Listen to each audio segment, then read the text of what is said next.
तो hello good morning to लफी, कैसे हैं आप लोग। उम्मीद करते हैं सभी को अच्छे होंगे। तो जैसा कि आप सभी थंबनेल देख कर पता चल गया होगा कि आज का जो क्लास है, आज का जो विषय है, किस टॉपिक पर किस विषय पर आज का वीडियो बनने वाला है। तो शुरू करते हैं आज का वीडियो। देखते हैं पहला नंबर चैप्टर। देखो, ये विश्व इतिहास जो है ये पूरी यूट्यूब पर खंगालोगे तो कहीं भी बेहतर तरीके से नहीं मिलेगा।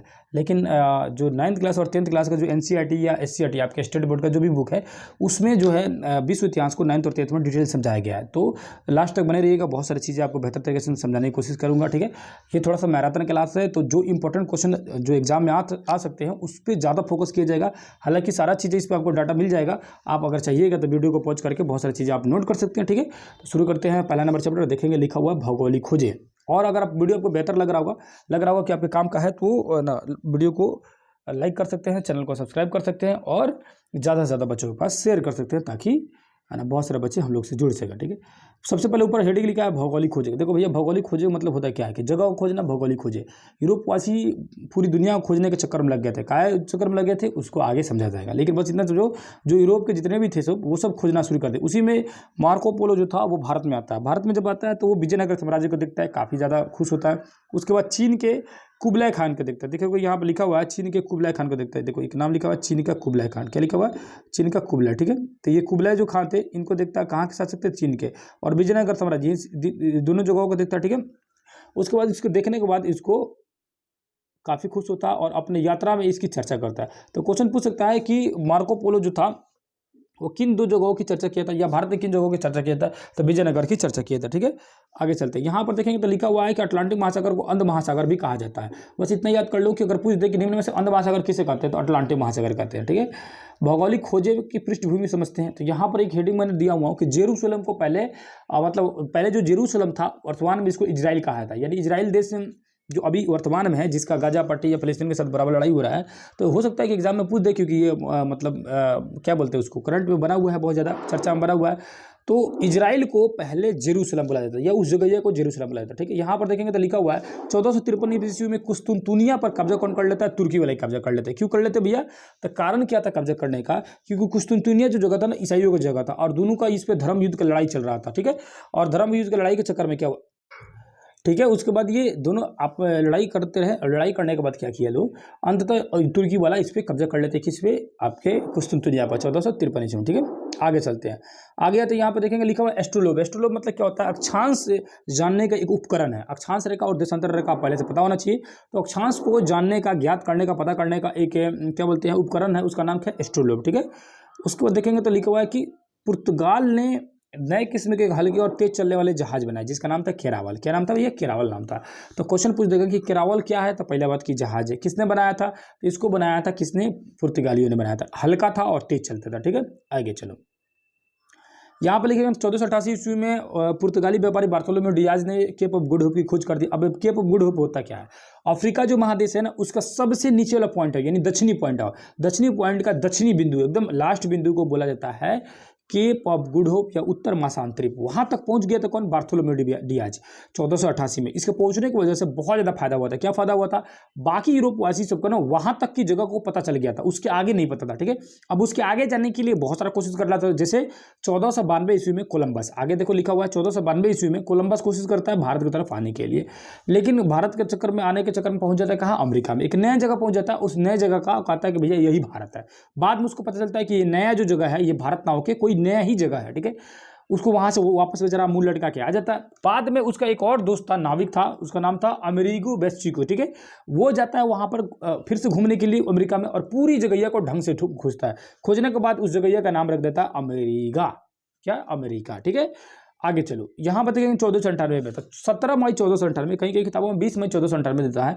तो उस समय वास्को डी गामा पहुंच जाता है, कहाँ पर पहुंच जाता है? केप ऑफ गुड होप पर, यानी कि उत्तर महासांतरिप तक पहुंच जाता है। ठीक है, वहां पर पहुंचने के बाद ये 1498 में पहुंचने के बाद वहां से वो भी सोचने लगता है कि भारत कहाँ जाए, कैसे जाए, भारत का रास्ता कौन सा है, यहाँ से किस तरह भारत में पहुंचा जाए, क्योंकि उसको भी पता नहीं था कि इससे आगे भारत किधर है। तभी वहां पर उसको मिल जाता है कौन? एगो मिल जाता है अरब नाविक या अरब व्यापारी, उसका नाम था अब्दुल मजीद। क्या नाम था भैया? अब्दुल मजीद। देखेंगे यहाँ पे लिखा हुआ अब्दुल मजीद। ये मिल जाते हैं और ये पूछते हैं भैया कहाँ जाने के लिए परेशान हुआ है। वहीं पे इनकी बात होती है। बात होने के बाद, गुफ्तगू करने के बाद, ये लोग अब्दुल मजीद के साथ में, यानी वास्को डी गामा अब्दुल मजीद के साथ में भारत के रास्ते की तरफ बढ़ जाता है, क्योंकि अब्दुल मजीद भारत के बारे में जानता था, वो देखा हुआ था और भारत से कई बार वो गया हुआ था। ठीक है, तो अंततः क्या हुआ कि वास्को डी गामा अब्दुल मजीद के सहयोग से, उनके सपोर्ट से, उनका मदद करने की वजह से पहुंच जाता है भारत में वास्को डी गामा, यानी पहली बार यूरोपवासी भारत में पहुंचते हैं। ठीक है, जब वो भारत में पहुंचते हैं, कोई यूरोपवासी जो आता है भारत में, जब आता है तो वहाँ पहुँचता है वो कालीकट में। कालीकट कहाँ भैया? तो केरल में एक बंदरगाह है जिसका नाम है कालीकट। ठीक है, कोझिकोड अब उसका नाम पड़ गया। ठीक है, तो कालीकट बंदरगाह पहुँचते हैं। उस कालीकट बंदरगाह पर जो शासक थे उनका नाम था, उन शासक को कहा जाता था जमुरीन। ठीक है, तो राजा जो जमुरीन थे वो काफ़ी ज़्यादा इसका स्वागत कर देते हैं, भव्य स्वागत करते हैं, और काफ़ी दिन तक घूमता है कौन? Vasco D gamma. घूमने के बाद क्या हुआ? वास्को डी गामा यहाँ से जब जाने लगा तो अपने साथ में बहुत सारे सामान लेके गया, मतलब मांग के गया, भीख मांग के गए। भीख मांगने का कहने मतलब क्या है ना, राजा से मांगा कि भैया हमारा कुछ सामान वगैरह दे दीजिए। तो जमुरीन जो थी उसको मसाला, सामान वगैरह बहुत सारी चीज़ दी, जिसको वो ले जाकर अपने देश में बेचा। तो सामान वगैरह को बेचा तो 26 गुना फायदा हुआ, और मतलब टोटल मोटा मोटी बता दिया जाए लगभग पूरी फायदा कितना हुआ, तो 60 गुना उसको फायदा हुआ। कितना फायदा हुआ भैया? तो 60 गुना उसका ज़्यादा फायदा हुआ। ठीक है, वस्तुओं पर 26 गुना, मसालों पर मतलब लगभग 100 गुना फायदा हुआ। टोटल मिलाकर उसको 60 गुना फायदा हुआ। उसको दूसरे जगह जब ले जाकर अपना सामान वगैरह अपने मतलब यूरोप में ले जाकर बेचा, तो अब इसको लालच बढ़ गया। फिर दोबारा आया 1502 में आया, फिर यहाँ सामान लेके गया, फिर दोबारा बेचा, फिर दोबारा आया, माने तीसरी बार आया यहाँ पर सामान फिर खरीदा, और खरीदने के बाद यहीं पर टिंगर के मर गया। ठीक है, उसके बाद बहुत सारे पुर्तगाली आए, डी अल्मोडा आएगा, अल्बुकर्क आएगा, बहुत सारे पुर्तगाली भारत में आना शुरू कर दिए। उसके बाद पुर्तगाली के बाद अलग अलग डच आएंगे, स्पेन आएंगे, फ्रांस, नीदरलैंड, हॉलैंड और अंग्रेज वगैरह सब आएगा, सब फ्रांसीसी सब आएगा सब धीरे धीरे। ठीक, क्योंकि अब रास्ता मिल चुका है लोगों को, है ना, जमीन रास्ता से ना आके अब समुद्र के रास्ते से ही आसानी से आ जाते थे। ठीक है, यहाँ पे देखेंगे तो वही मैं कहानी बता रहा था कि रेड इंडियन जगह का नाम किसको रखा गया? अमेरिका की जगह पर, क्योंकि पहली बार जब ये कोलंबस गया था ना तो उसको लगा था कि ये इंडिया ही है। बाद में कहा लगा ना इंडिया ना हो, तो इसको नाम रख दिया रेड इंडिया। बाद में जो अमेरिकी वेस्पुची जो था, वेस्पुची, इसके नाम पर जो स्पेन का नाम लिख दिया, कहाँ का नाम लिखता है? स्पेन का। इसके नाम पर अमेरिका का नाम अमेरिका पड़ गया। ठीक है, आगे चलेंगे तो आगे देखेंगे तो आगे लिखा हुआ है 1509 ईस्वी में, कब? 1519 में, 1519 ईस्वी में मैगलन ने पूरी दुनिया के चक्कर लगाया। तो क्वेश्चन पूछेगा पूरी दुनिया का चक्कर लगाने वाला कौन व्यापारी था? तो मैगलन था। कब लगाया था? तो 1519 ईस्वी में। ठीक है, नीचे आएंगे तो नीचे देखेंगे लिखा हुआ क्या? कैप्टन कुक के बारे में भैया। तो कैप्टन कुक क्या कौन थे? तो ये भी एक नाविक थे। ठीक है, और इन्होंने ऑस्ट्रेलिया की खोज की और न्यूजीलैंड की खोज की साथ में साथ। ऑस्ट्रेलिया और न्यूजीलैंड की खोज करने वाला कौन था व्यापारी? तो था भैया व्यापारी कैप्टन कुक। ठीक है, याद रखना कौन था? Captain cook. ठीक है, उसके बाद सर जॉन और सेबेस्टियन जो थे वो न्यू फॉलैंड के पता लगाया। तो क्वेश्चन पूछेगा अगर न्यू फॉलैंड के पता किसने लगाया था? तो सर जॉन और सेबेस्टियन लगाए थे। ठीक है, आगे चलते हैं।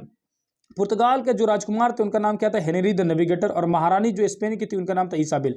ये दोनों बड़ा नशा चढ़ गया था कि भैया समुद्र का पूरा रास्ता से खोज लेंगे, मतलब समुद्र से कहाँ कहाँ जाया जा सकता है इसका पता लगाओ। तो स्पेन की जो महारानी थी इसाबेल पूरा एकदम जान झोंक देती थी पूरे नाविक को, जाओ सब पता लगा क्या हो। उसी तरह पुर्तगाल का जो राजकुमार था नेविगेटर, यो कहता था भैया पता करके आओ।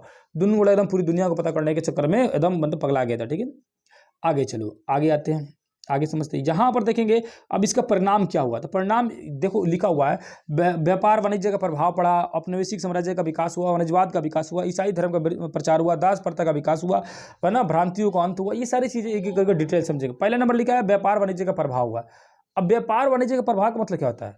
व्यापार वाणिज्य मतलब होता है क्या कि बिजनेस तेजी से इनका बढ़ने लगा। बिजनेस क्या हुआ? तेजी से लगा बढ़ने लगा। ठीक है, अगला देखेंगे लिखेंगे तो औपनिवेशिक साम्राज्य को देखो कई बार मैं बता चुका हूँ। उपनिवेश मतलब होता है गुलाम वाला जगह, जहाँ पर मतलब विदेशियों द्वारा कब्जा किया हुआ जगह को औपनिवेश बुलाया जाता है। ये युग बढ़ने लगा क्योंकि सबके होड़ लग गया कि हम कब्जा करेंगे इस जगह को। धीरे धीरे भारत में भी इसी तरह से ये कब्जा किए। ठीक है, यहाँ पर देखो एक खंड में लिखा हुआ है कि भारत में यूरोपीय कंपनी की स्थापना। ठीक है, अब ये जो भारत में आने वाली जो कंपनियां थी उनकी स्थापना कब कब हुई? तो जो पुर्तगाल के जो कंपनी थी वो 1498 में बन गया था, क्योंकि उसी समय वो बना था और उसी समय भारत की तरफ वो आना शुरू कर दिया था।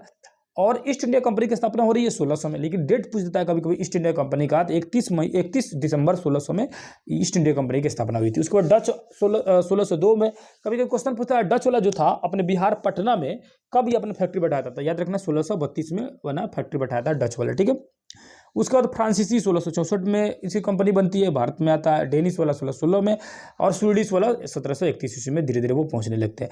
तीसरा नंबर लिखा है कि वाणिज्यवाद का विकास हुआ। अब वाणिज्यवाद मतलब क्या होता है? पैसा कमाना, पूंजीवाद बढ़ाना, ढेर सारा संपत्ति बढ़ाना, इसी को वाणिज्यवाद बोलते हैं। ईसाई धर्म का प्रचार मालूम है भाई साहब, जब वो आएगा तो अपना धर्म का प्रचार तो करबे करेगा, ऐसे थोड़ी है कि नहीं करेगा, है कि नहीं।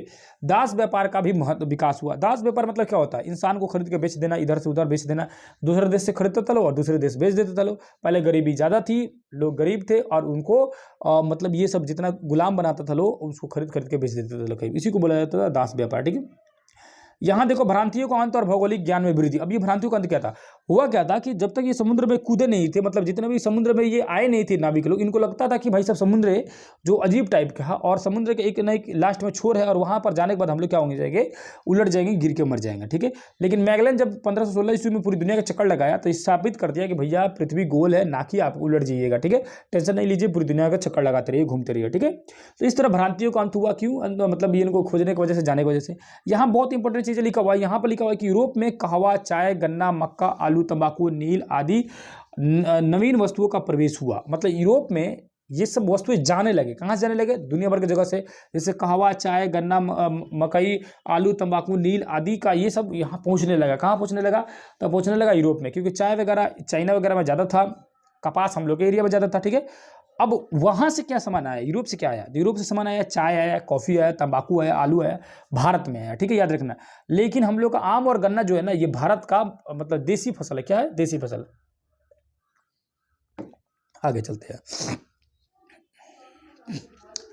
अब आ जाते हैं क्वेश्चन आंसर पर। क्वेश्चन आंसर यहाँ देखेंगे, पहले नंबर क्वेश्चन लिखा हुआ है क्या, पहले नंबर क्वेश्चन को ध्यान से देखेंगे तो लिखा हुआ है कि किधर के भैया, वास्को डी गामा कहाँ के यात्री था, पुर्तगाल का था, आप सभी को पता है।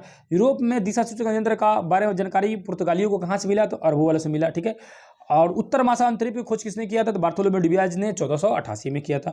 अमेरिका की खोज किस वर्ष की गई थी, 1492 में की गई थी। कुस्तुनतुनिया का पतन किस वर्ष हुआ था, 1453 में। और कौन कब्जा कर लिया, तुर्की वाले ने कब्जा कर लिया। विश्व का चक्कर किसने लगाया था, मैगलन लगाया था, 1516 ईस्वी में लगाया था। ठीक है, पहला और ये सही गलत में दिया हुआ है, तो इस सही गलत को पढ़ लीजिएगा। पहला नंबर गलत है, दूसरा नंबर सही है, तीसरा नंबर गलत है।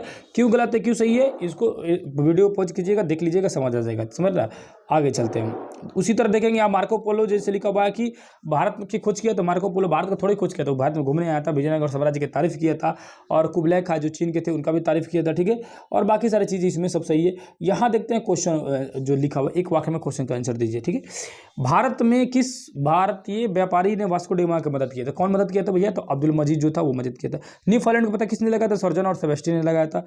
तीसरा नंबर लिखा है यूरोपियों द्वारा तेज चले वाली जो जहाज थी उसका नाम क्या था, कैरावाल जहाज था। ठीक है, जिसको पुर्तगाली बनाए थे। 4 नंबर लिखा है दक्षिण अफ्रीका का दक्षिणी बिंदु क्या नाम है, तो केप ऑफ गुड होप, उसकी खोज किया था बार्थोलोमेव डियाज 1488 ईस्वी में। 11वीं शताब्दी में ईसाई और मुसलमानों के बीच में जो धर्म युद्ध हो रहा था उसका नाम किस जगह पर हो रहा था, तो कुस्तुनतुनिया में हो रहा था। जगह था जो जेरूसलम जो जगह था वहाँ पर हो रहा था, जहाँ पर लास्ट में अंततः तुर्की वाला कब्जा कर लिया। तो कुस्तुनतुनिया को कब्जा कर लिया था तुर्की वाला 1453 ईस्वी में। पुर्तगाल एंड स्पेन किस महासागर के आसपास में है, तो अटलांटिक महासागर के आसपास में। ठीक है, अब आते हैं चैप्टर नंबर 2। ठीक है, चैप्टर नंबर 2 देखते हैं, लिखा हुआ देख सकते हैं यहाँ पर, इकाई 2 अमेरिकी स्वतंत्रता संग्राम। अभी क्या है भैया, तो अमेरिका भी स्वतंत्रता की लड़ाई लड़ा है। हाँ, अमेरिका भी पहले गुलाम था, आप सभी कहीं ना कहीं पढ़े होंगे। ठीक है, वो भी, लेकिन हालांकि वो बहुत जल्दी ही आज़ाद हो गया, मतलब 4 जुलाई 1776 में आज़ाद हो जाएगा। और उसकी कहानी समझेंगे कि काहे गुलाम था, किसने गुलाम किया था, किसने किया था, अंग्रेज वाला ही किया था, ब्रिटेन वाला ही, लेकिन वो गुलामी से आज़ादी कैसे हुआ उसके बारे में समझेंगे। ठीक है, तो यहाँ पर देखेंगे लिखा हुआ है क्या कि इसका स्वतंत्रता संग्राम होने का मेन कारण क्या था, तो एक एक कारण को समझिए। लिखा हुआ पहला कारण कि राजनीति की वहाँ अभाव थी। क्या थी, राजनीति का अभाव थी, मतलब ब्रिटेन वाला वहाँ ठीक से राजनीति नहीं कर पा रहा था। दूसरा लिखा है कि मध्यम वर्ग का युद्ध होने लगा। मतलब क्या हुआ, सॉरी एक मिनट दीजिए, है ना। मध्यम वर्ग मतलब क्या होता है, मध्यम वर्ग मतलब होता है कि अब होशियार लोग तेज हो, मतलब वहाँ ज़्यादा होने लगा। ठीक है, जैसे मतलब क्या है कि जैसे देखो निम्न वर्ग और उच्च वर्ग, दो वर्ग होता है। निम्न वर्ग मतलब छोटे लोग वाला होते हैं जिनको उतना मतलब नहीं रहता है, गुलाम है तो गुलाम बनकर रहेंगे चुपचाप। उच्च वर्ग वाला मतलब मालिक बनकर रहते हैं, उस पर राज करते हैं। मध्यम वर्ग वाला क्या हुआ ना, वो सोचने लगा लोग कि भैया हम काहे गुलाम है, किस लिए वो गुलाम है, तुम लोग कहाँ से आए लो, मतलब ब्रिटेन वाले को तुम लोग कब्जा काहे किया है लो, और कब्जा किया है लो तो हम लोग से मतलब उस तरह का जाति क्यों कर डालो, हम लोग साथ नाइंसाफी क्यों कर डालो, बहुत सारी वगैरह वगैरह ये चीज़ें इनके दिमाग में पनपने लगी। उसी बोला जाता है मध्यम वर्ग वाला धीरे धीरे उदय होने लगा। ठीक है, भौगोलिक दूरी थी, भौगोलिक दूरी क्या थी भैया, ब्रिटेन से अमेरिका की दूरी 3000 किलोमीटर थी। ठीक है, काफ़ी दूरी थी, जिसकी वजह से मतलब शासन कर पाना मुश्किल हो रहा था। तो एक एक करके सारी चीज़ों को समझेंगे उसमें डिटेल से। यहाँ पर देखेंगे तो लिख रहा है दूसरा धार्मिक कारण भी बहुत बड़ा था भैया। धार्मिक कारण क्या था कि एक तो भाई साहब अमेरिका में जो था, अमेरिका में लोग प्रोटेस्टेंट या ना ये क्या बोलते हैं कैथोलिक धर्म को मानने वाले थे, लेकिन जो ब्रिटेन वाला था वो एलिगिन मंथ के थे। क्या लिखा हुआ भैया, दिख लेंगे यहाँ पर, एलिंकन मंथ के थे। एंग्लिकन मत वाले थे। अब एंग्लिकन मतलब दो तरह के कोई ईसाई धर्म में भी बटा हुआ था, एंग्लिकन मत वाला और एक प्रोटेस्टेंट मत वाला। तो प्रोटेस्टेंट वाला को बड़ा मारता था या कैथोलिक वाला को बड़ा मारता था, ये सब मतलब अंग्रेजों सब कहता था कि हमरे धर्म वाला जबरदस्ती मानो। ठीक है, आगे चलते सप्तवर्षीय युद्ध हुआ था। अब ये सप्तवर्षीय युद्ध किसी किसी बीच हुआ था, तो इंग्लैंड और फ्रांस के बीच में हुआ था, जिस वजह से क्या होता है ना कि इंग्लैंड हालांकि लास्ट में जीत गया, लेकिन फिर भी इंग्लैंड की हालत इतनी खराब हो गई थी कि जिस भी जगह कोई गुलाम बनाया था ना, वो सारा जगह इस पर टों टों बोलने लगा था। मतलब क्या कि सबको मौका मिल गया कि ऑलरेडी ये युद्ध में मतलब फंसा हुआ है, युद्ध में फंसा हुआ था, इसकी हालत पूरी तरह से खराब है, तो जाहिर सी बात है इस पर हमला बोल दिया जाए। ठीक है, तो 1756 से लेकर 1763 क्वेश्चन याद रखना। कई बार क्वेश्चन पूछता है कि सप्तवर्षीय युद्ध कितने साल तक हुआ था, तो 7 साल का तक हुआ था, इसलिए इसको सप्तवर्षीय बोलते हैं। कब से कब तक हुआ था, तो 56 से लेकर 63 तक, 1756 से लेकर 1763 ईस्वी तक ठीक हुआ। ठीक है, उसके बाद आगे चलते हैं। यहाँ देखेंगे तो लिखा हुआ है, पोलार्ड ने देखा होता ना, तो कहा कि भैया पराजय फ्रांस की तो पराजय हुई। पोलार्ड जो है ना इस युद्ध को मतलब देखा समझा, उसके बाद वो अपनी भाषण दिया, अपनी विचारधारा प्रकट किया, बोला कि भैया भले फ्रांस की पराजय हो गई, लेकिन ये जो फ्रांस की पराजय जो है ना खाली नहीं जाएगा, और ये अमेरिका की स्वतंत्रता संग्राम के मतलब एक तरह से चिंगारी डाल दिया है। मतलब क्या है, मतलब वहाँ अमेरिकी लोगों को भी एक तरह से जागरूक कर दिया कि भैया तुम लोग भी लड़ो, आज़ादी पाओ ब्रिटेन वाला से। ठीक है, जिसका वजह से अब अमेरिका में होगा लड़ाई शुरू। और एक और क्या कारण क्या होता है कि अब क्या होता है कि इंग्लैंड, देखो हुआ क्या था, यहाँ पर देखो अब आपत्तिजनक कर लिखा हुआ है, यहाँ पर देखेंगे तो लिखा हुआ है क्या कि 1765 ईस्वी में स्टाम्प एक्ट लगा दिया गया। अब ये स्टाम्प एक्ट है क्या, समझो पहले समझो। हुआ क्या था कि इंग्लैंड और 1756 से 63 अभी लोग पढ़े लो कि सप्तवर्षीय युद्ध हुआ फ्रांस और इंग्लैंड के बीच में, जिससे इंग्लैंड की हालत खराब होगी पूरी तरह से। अब इंग्लैंड के जो महाराजा थे, जो प्रधानमंत्री थे, उनका नाम था ग्रीनविले। क्या नाम था भैया, ग्रीनविले। ठीक है, ग्रीनविले का सोचे कि भैया हम क्या करते हैं कि टैक्स बढ़ा देते हैं उस जगह पर जहां मेरा गुलाम वाला एरिया है, यानी औपनिवेशिक एरिया में टैक्स बढ़ा देते हैं, जिसके कारण से क्या होगा कि इनकी जो हानि हुई है, जो क्षति हुई है, उसको हम लोग पूर्ति कर लेंगे। ठीक है, तो ये टैक्स बढ़ा दिए। उसी तहत में इन्होंने लाया स्टाम्प एक्ट, अमेरिका पर थोप दिया। कौन सा एक्ट, स्टाम्प एक्ट। ठीक है, स्टाम्प एक्ट। अब इसके तहत उन्होंने क्या किया कि 20 सेलिंग स्टाम्प को अनिवार्य कर दिया। मतलब क्या भाई, पहले से जितना लग रहा था उसमें और भी 20% की वृद्धि कर दिया। ठीक है, और भी नए नए चीजों पर उन्होंने टैक्स लगा दिया। ठीक है, जैसे कि यहाँ पर देखेंगे नीचे लिखा हुआ है, कागज, शीशा और चाय, रोगन, इस सब पर क्या हुआ, टैक्स ज्यादा बढ़ गया 1767 ईस्वी में। तो क्वेश्चन पूछता है कि स्टाम्प एक्ट कब लागू हुआ था, 1765 में, और धीरे धीरे इसमें और भी बढ़ोतरी करते करते 67 तक बहुत सारी चीजों पर टैक्स लगा दिया गया, जिसका नतीजा ये हुआ कि भाई साहब अमेरिका में आग लोग बबूला हो गए कि भाई लड़ो तुम, मार खाओ तुम, पिटाओ तुम, चाहे तुम कुछ भी करो, और जब हार जाते हो या जीत जाते हो, जो क्षति होती है, जो हानि होती है, हमसे कहते हैं कि पूरा करो। हम काले पूरा करने दे तुम भाई। तो अमेरिका की जनता भड़क गई, गुस्सा आ गई, जिसके तहत वहां के एक नेता थे जिनका नाम था सैमुअल एडम्स। क्या नाम था भैया, याद रखना क्या नाम था, सैमुअल एडम्स। ठीक है, सैमुअल एडम्स बोलते हैं क्या, प्रतिनिधि नहीं तो कर नहीं। का तो प्रतिनिधि नहीं तो कर नहीं, इसका मतलब क्या होता है, मतलब का कि हम लोग जब शासन नहीं करते, हम लोग जब राज नहीं कर रहे हैं, तो पैसा काला दे। अरे तू शासन कर रहा है, तू राज कर रहा है, तो तू जाओ किसी से मांगो, या अपने देश से दो, हमारे देश से क्या लेगा। ठीक है, तो उसी का मतलब था सैमुअल एडम्स बोले प्रतिनिधि नहीं तो कर नहीं। और उन्होंने क्या किया, दिमाग गुस्सा किया और क्या किया, उपनिवेशवासी यानी उन्होंने जो नेता जो थे सैमुअल एडम्स, और जितने भी उपनिवेशवासी थे यानी कि जो गुलाम लोग थे, उन्होंने एक अपना ही संसद भवन बना लिया नया, और उसमें उसको मतलब बना लिया, और उसका नाम रखा संविधान की पुत्री और संविधान की पुत्रिया। ठीक है, एक नया ही अपना भवन बना लिया। ठीक है, संस्था की स्थापना की, संविधान की पुत्री और संविधान की पुत्रिया। ठीक है, आगे चलो यहां देखते हैं क्या, 1776 में 76 में टॉमस पेन जो है एक कॉमन सेंस किताब लिखते हैं। क्या लिखते हैं, कॉमन सेंस किताब। ये किताब के भी था ना जो मतलब इन लोगों को स्वतंत्रता में बहुत ज्यादा योगदान दिया। मतलब हुआ करना था, जो लेखक था अपने लेखन की शैली के माध्यम से आग लगाने की कोशिश कर रहा था, जो योद्धा था लड़के लगा रहा था आग, जो मतलब पत्रकार था न्यूज के माध्यम से आग लगाने की कोशिश कर रहा था, सब अपने अपने जगह पर अपना अपना काम कर रहे थे। बस इसमें याद करना क्या है, टॉमस पेन जो थे वो कौन सी किताब लिखते थे, तो कौन सी किताब लिखे थे, मतलब क्या प्रकाशित किए, कौन सी पत्रिका, तो टॉमस पेन द्वारा पत्रिका प्रकाशित की थी कॉमन सेंस। तो याद रखना टॉमस पेन से क्या लिखा गया, कॉमन सेंस की बात ली गई है। ठीक है, आगे चलते हैं। ठीक है, आगे चलते हैं, यहां पर देखते हैं, यहां पर देखेंगे बोस्टन टी पार्टी की घटना।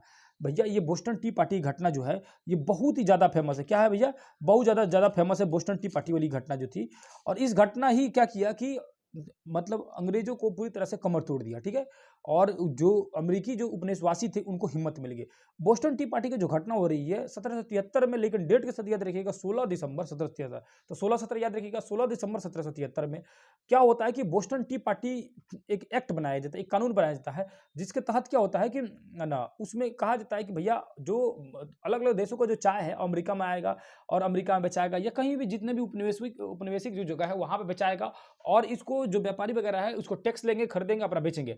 लेकिन भैया वो तो भड़के हुए थे अमेरिका के लोग, कहे कि तू सामानमा तो खाली भेज, ओकरा बाद देख उल्टा देंगे सामानमा को, सामानमा अमेरिका में नहीं घुसने देंगे। जिसका कारण क्या हुआ कि बोस्टन एक बंदरगाह है अमेरिका में, वहीं पर ये लोग घेर लिए, लोग औपनिवेशिक जितने भी लोग थे घेर लिए, है ना, जहाज को घेर के चाय की पेटी जितना था उसको उल्टा दिए। ठीक है, चाय की पेटी क्या किए, उल्टा दिए, जहाज उठा उठा के क्या किए, फेंक दिए। कहाँ फेंक दिए भैया, समुद्र में फेंक दिए। उसी घटना को बोला जाता है बोस्टन टी पार्टी घटना। और यही जो घटना थी, हल्ला बोल दिया अमेरिका में कि अब जो है हम ना रहते तो गुलाम, क्या गुलाम, अंग्रेजों का। ठीक है, यहां पर देखेंगे तो लिखा हुआ बोस्टन बंदरगाह पे ये घटना होती है, इसीलिए इसका नाम पड़ गया बोस्टन टी पार्टी घटना। ओकरा बाद क्या होता है, फिलाडेल्फिया एक जगह है, फिलाडेल्फिया जगह है, यहाँ पर जितने भी उपनिवेशिक थे वो लोग और ब्रिटिश के जो चमचा बेलचा आए थे लोग, मतलब अंग्रेजों को भेजा था अपना चमचा बेलचा जाकर वहाँ मामला शांत कराओ, काहे हल्ला हुल्ली कर रहा है सब। तो वो लोग और औपनिवेशिक जो लोग थे, यानी औपनिवेशिक मतलब होता है जो गुलाम लोग थे, उन लोगों के बीच में एक समझौता होता है, बात विचार होता है फिलाडेल्फिया की। ठीक है, फिलाडेल्फिया जगह है, ठीक है, वहाँ बात होता है 5 सितंबर 1774 में। लेकिन कोई खास उन लोग की समझौता नहीं हो पाती है। और उसी बीच में ये जितने भी उपनिवेश थे, देखो हुआ क्या था ना कि उस समय अमेरिका में 13 उपनिवेश था, 13 उपनिवेश अपना अलग अलग शासन करते थे, अलग अलग राज करते थे। जैसे कैसे भारत में मतलब अलग अलग राजाओं का शासन था, कोई मैसूर का शासक था, तो कोई अवध का था, तो कोई दिल्ली का शासक था, कोई बंगाल का था, कोई मराठा शासक थे, तो अलग अलग शासक थे। ठीक उसी तरह अमेरिका में 13 गो उपनिवेश था, मतलब 13 गो अलग अलग जगह था, जिसपे 13 अलग अलग जगह पर अलग अलग नेता थे शासन करने वाले।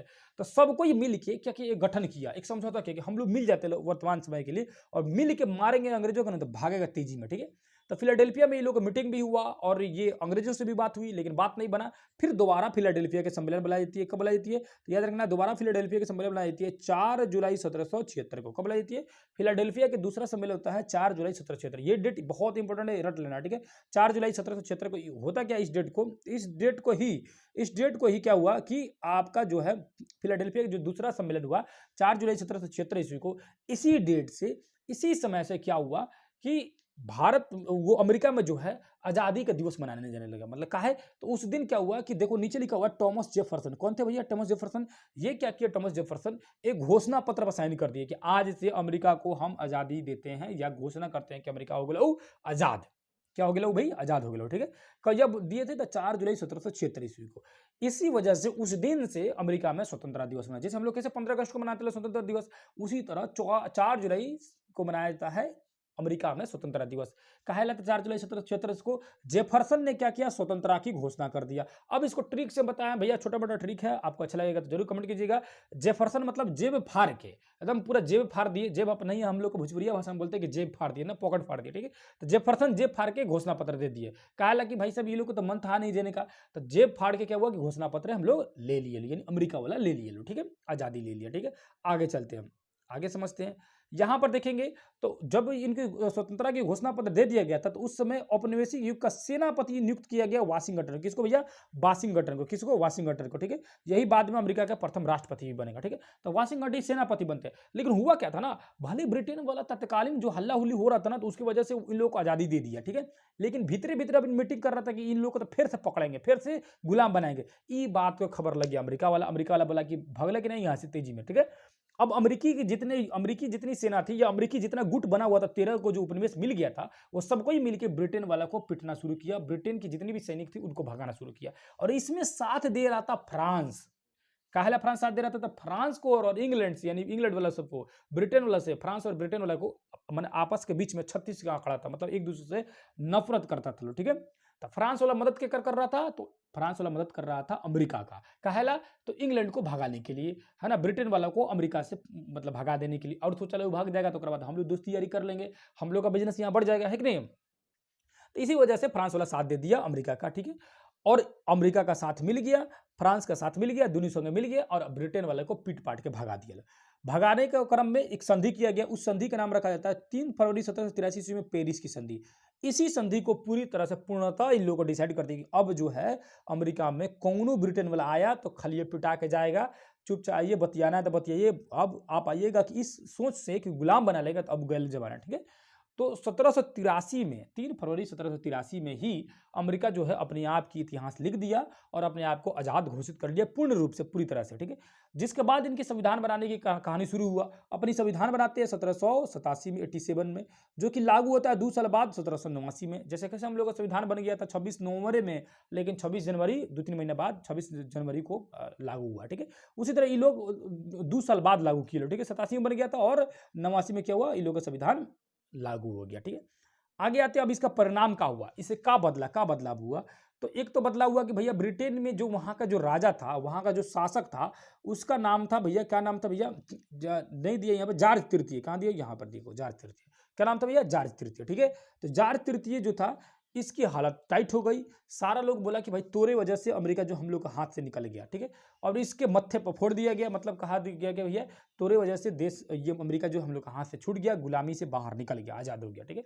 उसमें यहाँ पर एक इंपॉर्टेंट चीज़ देखेंगे तो एडम स्मिथ जो है एक सिद्धांत देते, उस सिद्धांत का नाम है लेसेज फेयर, लेसेज फेयर, और सॉरी, उसी को बोला जाता है मुक्त व्यापार के सिद्धांत। क्या बोला जाता है भैया, मुक्त व्यापार के सिद्धांत। क्या बोला जाता है, मुक्त व्यापार के सिद्धांत। किसने दिया था, एडम स्मिथ। याद रखना, एडम स्मिथ जो थे आदमी थे, आदमी के मुक्ति चाहते थे, मतलब ट्रिक है। एडम्स मतलब क्या, आदमी थे और मुक्ति चाहते थे, किसका, किसका मुक्ति चाहते थे, लोगों को मुक्ति चाहते थे। तो मुक्त व्यापार का सिद्धांत किसने दिया, एडम स्मिथ ने, उसी को लेसेज फेयर या मुक्त सिद्धांत कहा था, ठीक है।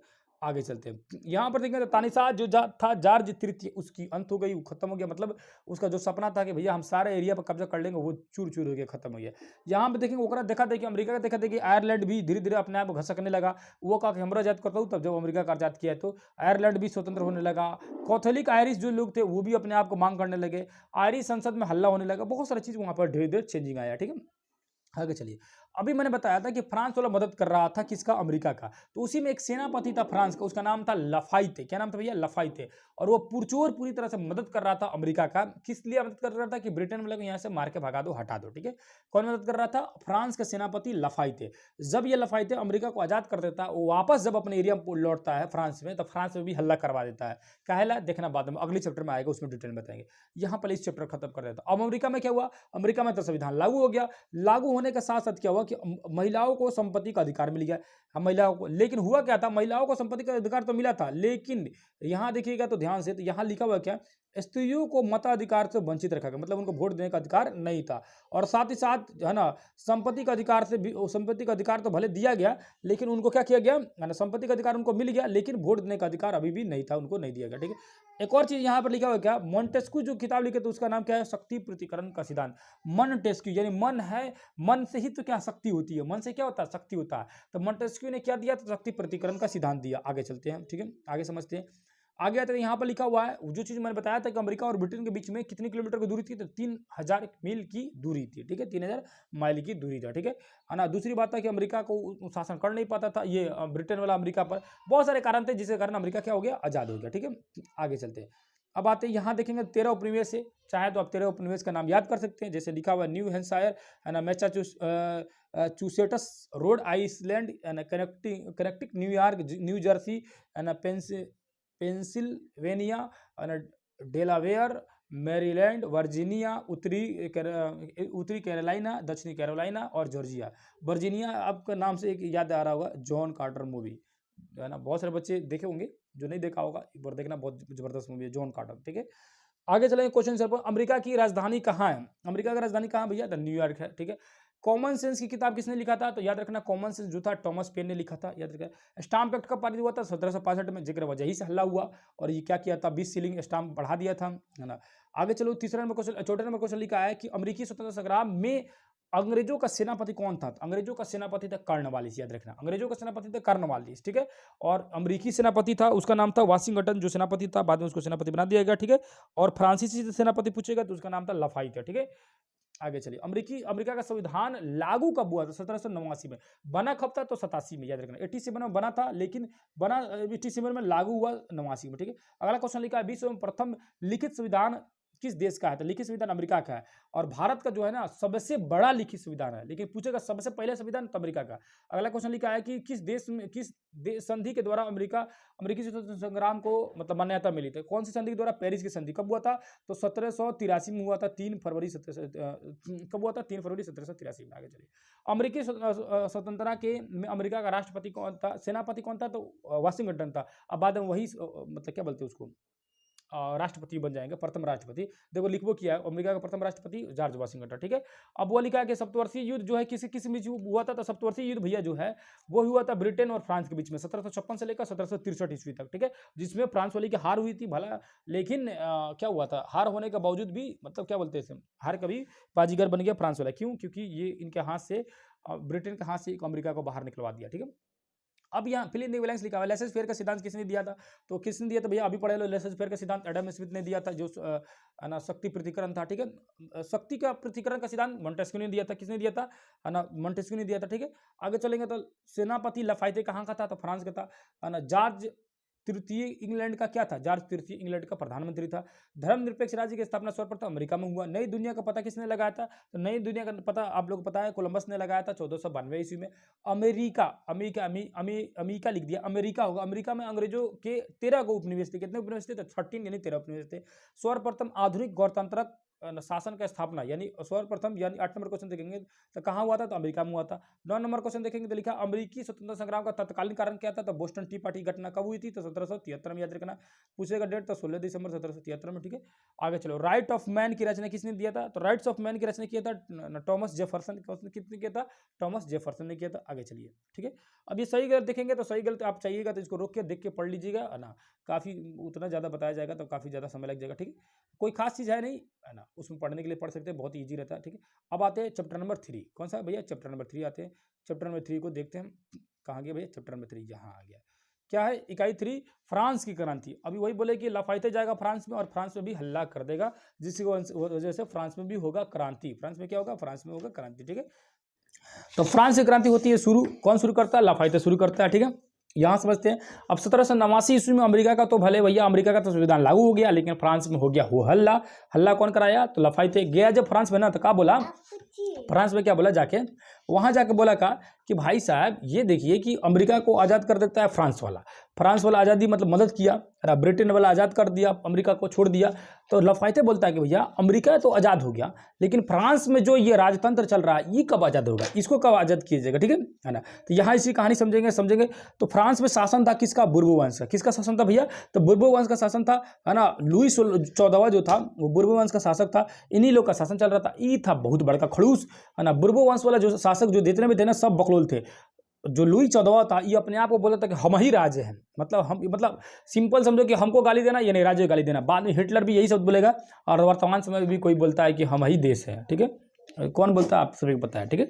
तो वही हाल है, पहले लुई 14वां था, ओकरा बाद से हिटलर आया, हिटलर के बाद फिर भी अब हम लोग के देश में भी देखने को मिल रहा है हम ही देश हैं। गरियाइए तो देश में गरिया रहे हम, मतलब किसी को बोलिएगा तो समझिए कि भाई सब बहुत नुकसान है, ठीक है। आगे चलिए, तो 1774 ईस्वी पर लुई 16वां जो है गद्दी पर बैठता है। क्वेश्चन पूछ देगा कि लुई 14वां के बाद लुई 16वां जो है वो राजगद्दी पर कब बढ़ता है? तो 1774 ईस्वी में।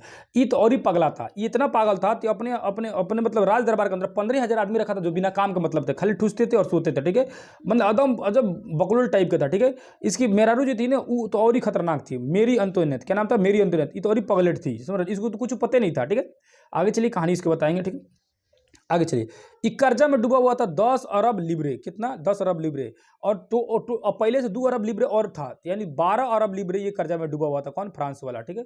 फ्रांस वाला 12 अरब लिब्रे में डूबा हुआ था और अमेरिका को आजाद करने में ये और ही पैसा अपना बर्बाद कर दिया था, ठीक है। सॉरी ना, टोटल 12 अरब लिब्रे मैंने बोलते फ्रांस के उस समय मुद्रा का नाम था लिब्रे, ठीक है। तो 12 अरब लिब्रे रुपया ये बर्बाद कर दिया था फ्रांस अमेरिका को आजाद कराने में और अपने आप को वर्चस्व बढ़ाने में। अब जो भैया ये नुकसान झेल रहा था फ्रांस वाला, यानी इसकी पैसा बर्बाद हो रही थी, अब कहीं ना कहीं से तो भरपाई करेगा। अभी क्या करेगा? इहो करेगा वही काम जो इंग्लैंड किया, है ना, अमेरिका पर। इहो क्या किया? अपने ही देश में फ्रांस में क्या किया? टैक्स बढ़ा दिया। अब टैक्स बढ़ाने के लिए देखो क्या करता है। 175 सालों के बाद पहली बार बैठक बुलाता है संसद भवन अपना पार्लियामेंट में, लोगों को बोलता आइए लो बैठक होगा, है ना। इतना 175 साल से इसके बाप दादा कोनो बैठक नहीं किया था लोग, आई छोटो बैठक किया है ना, बुलाया कि आइए बैठक करने के लिए। मतलब इतना दिन से जनता कोनो बातें नहीं सुनता था, 175 साल बाद सुना काहे ला, क्योंकि उसको पैसा घट गया तो सुना, ठीक है, बुलाया। अब तो 175 साल के बाद बुलाया, एक के बार 1614 से लेकर पहली बार बैठा है। एक 1614 में पहली बार बैठक हुआ था, उसके बाद 175 साल बाद फिर बैठक कराता है, ठीक है ना। आगे चलिए यहाँ पर, है ना, आगे चलेंगे, यहाँ पर देखेंगे तो बैठक बुलाता है जिसका नतीजा क्या होगा, देखो यहाँ पर। और एक मोटा मोटी यहाँ पर दिया हुआ क्या कि समाज जो है 3 भागों में बटा हुआ था। कैसे बटा हुआ था, तो पहला स्टेट जो था उसका नाम था पादरी, दूसरे स्टेट का नाम था कुलीन, और तीसरे स्टेट का नाम था, तीसरे स्टेट वाले जो थे उनका नाम होता था क्या, मतलब अभिजात्य वर्ग या निम्न वर्ग के लोग। जैसे कि यहाँ पर देखेंगे डिटेल से लिखा हुआ है, ठीक है। यहाँ पर देखो ये पूरा डाटा मिल जाएगा जो बॉक्स के अंदर। प्रथम स्टेट में पादरी थे, दूसरे स्टेट में कुलीन थे, तीसरे स्टेट में बड़े व्यापारी या मध्यम वर्ग के लोग या शिक्षित वर्ग के लोग, किसान, छोटे किसान आदि लोग, ये सब रहते थे तीसरे स्टेट में। अब इसमें बताने वाली बात क्या है, हुआ क्या था ना कि फ्रांस में क्या नियम थी, देखो कितना खतरनाक नियम था। प्रथम स्टेट के लोग और द्वितीय स्टेट के लोग, यानी ना पादरी ना कुलीन, ये लोग पैसा देवे नहीं करते थे, मतलब ये कर से मुक्त थे लोग, राजा इनसे कर नहीं लेता था। और राजा जो कर नहीं लेता था, और कर देना किसको था, तो सिर्फ वो तीसरे स्टेट वाले लोगों को देना पड़ता था, पहली बात। और दूसरी बात पता है क्या, बहुत बड़ी ताज्जुब की बात क्या है, तीसरे स्टेट वाले जो लोग थे, जितने भी लोग थे, वो लोग सिर्फ राजा को ही कर नहीं देते थे, वो पादरी को भी कर देते थे, जिसका नाम था तीथे, आगे बताएंगे उसमें आएगा इसी में, ठीक है। अजीब टाइप, मतलब राजा को भी कर दो और पादरी को भी कर दो। पादरी कैसे बोलते हैं, जैसे मान के चलो कि मतलब ईसाई धर्म में ना जो साधु संत पंडित वगैरह मतलब नहीं होता, जो पादरी मतलब धर्म के गुरु, धार्मिक गुरु, ठीक है, उसी को पादरी बुलाया जाता था ईसाइयों में, ठीक है। अब से ध्यान सुनो, पादरियों की संख्या कितनी थी, 1,30,000 थी। कितनी थी भैया, 1,30,000। और जो कुलीन वर्ग के थे उनकी जो संख्या थी वो 80,000 थी। टोटल परिवार मिला दे तो उनका परिवारों की संख्या 40 लाख था। टोटल परिवार मिला देंगे तो 40 लाख परिवार थे उनके, ठीक है। आगे चले, ओकरा बाद जो बाकी जो तीसरे स्टेट में जो लोग थे, वो तीसरे स्टेट के लोग जो थे वो थे 2,50,00,000। कितने थे भैया, 2,50,00,000, जो कि 90% थे। और 90% वाले लोग मात्र 60% जमीन पर शासन करते थे, ठीक है, मतलब अपना रहते थे, जीवन यापन करते थे। और ये जो थे सब ना, मतलब तनी मनी था सब, 40% जमीन अपने अंजर में कब्जा करके रखा हुआ था। कौन है ना, प्रथम स्टेट के लोग और द्वितीय स्टेट के लोग, यानी पादरी और कुलीन वाला, ठीक है। अब ये चोट्टा लोग देखो क्या किया सब, एक तो पैसा लूटता लो मन भर, और दूसरा क्या किया लो, बुलाया लो कि भैया, है ना, मतलब मीटिंग बुलाया लो। अब मीटिंग पता है क्या नियम था क्या, प्रथम स्टेट के लोग और दूसरे स्टेट के लोग, मतलब तीनों स्टेट में से अगर 2 स्टेट वाला कह दिया हाँ, है ना, तो वो कानून लागू हो जाएगा। तो बताओ, पहला स्टेट जो था पादरी, वो तो खुद लूट रहा है, तो क्या कोनो लूटने वाला कानून बनेगा तो मना करेगा, कहेगा कि लागू करो। कुलीन तो टैक्स दे ही नहीं रहा है, तो कहेगा मना कर लेगा, वो कहेगा कि लागू करो। तो समझ जाओ कि जबरदस्ती का मीटिंग होता था, और ना राजा जबरदस्ती बुलाता था, अब बुला के, है ना, और लागू करा देता था चुपचाप। क्योंकि अब मान के चलिए क्या कीजिए कि किसी संसद भवन पार्लियामेंट के अंतर में विधायक बैठे हैं 50 गो, ठीक है। अब 50 को विधायक में से मान के चलिए कि जिसकी तरफ 25 को 26 को हो जाएगा, है ना, 26 को हो जाएगा, वो जीत जाएगा, ठीक है। आप क्या कीजिए कि पहले ही नियम बना दिए कि भाई साहब, है ना, कि इसमें से जो 26 को दे देगा वो जीत जाएगा। अब क्या हुआ कि 26 लोगों को आप पहले ही खरीद लीजिए, 26 को लोग को आपका पहले ही क्या कीजिए, पैसे देके कर लीजिए, या वो आपके सपोर्ट में है, उसको कुछ ना कुछ चीज़ के लालच दे दीजिए, लोभ दे दीजिए, तो कहाँ दूसरे किसी को वोट देगा, नहीं देगा। तो अब मीटिंग बैठा दिए, वहाँ पर मीटिंग हो रहा है और उन लोग वोट दे रहे हैं नियम कानून के हिसाब से, लेकिन वो किसी लायक है नहीं है। पहले ही से सबको पता है कि भैया वोट किसको मिलेगा, या, है ना, किसकी जीत होने वाली, या किस कानून लागू होगा कि नहीं लागू होगा। जब तृतीय स्टेट का उसमें कोनो बातें नहीं था तो उसको जबरदस्ती बुलाता क्या था लोग, पहली बात फ्रांस में, सर ना। तो ये मतलब दिखावटी टाइप का था, है ना, कि अभी भी तो वैसे ही होता है, ठीक है ना। आगे चलो, जो जो जो टैक्स जो वसूलते थे ना, उसका नाम था टैक्स फार्मर। क्या नाम था भैया, टैक्स फार्मर, याद रखना। जो टैक्स वसूलते थे उसको बोलते थे हम लोग टैक्स फार्मर, ठीक है। आगे चलते हैं, ठीक है, आगे आते हैं।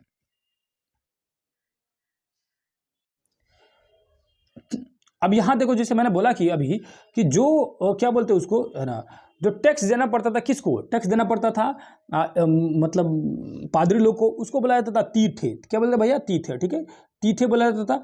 अब तीथे याद नहीं, इसको याद रखा, जे टैले लिखा हुआ है, टैले देना पड़ता था राजा को, किसको, राजा को, और तीथे देना पड़ता था धार्मिक कर।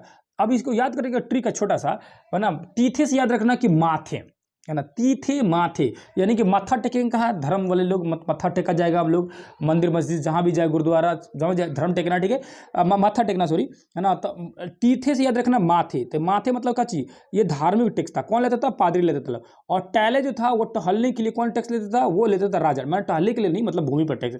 एक ट्रिक बता रहे, आगे चलिए, आगे चलते हैं, समझते हैं, है ना।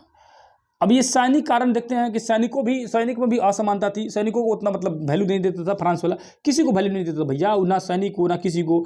अब यहाँ देखो है ना, अब यहाँ एक धार्मिक भी कारण था, जैसे कि बोले अमेरिका में भी कैसे था, प्रोटेस्टेंट था और उसके पास क्या था, अब ये मतलब उन लोग का अलग धर्म था, इन लोग का अलग था, ईसाई लोग का दो तरह का धर्म था, ठीक है, उन लोग आपस में लड़ते थे। उसी तरह यहाँ भी है ना, इन लोग का जो राज धर्म था कैथोलिक, क्या था भैया, कैथोलिक, और बाकी लोगों का धर्म था प्रोटेस्टेंट। तो इन लोगों को इतना टॉर्चर करता था, इतना कठोर सजा देता था कि भाई साहब ये लोग पगला जाते थे।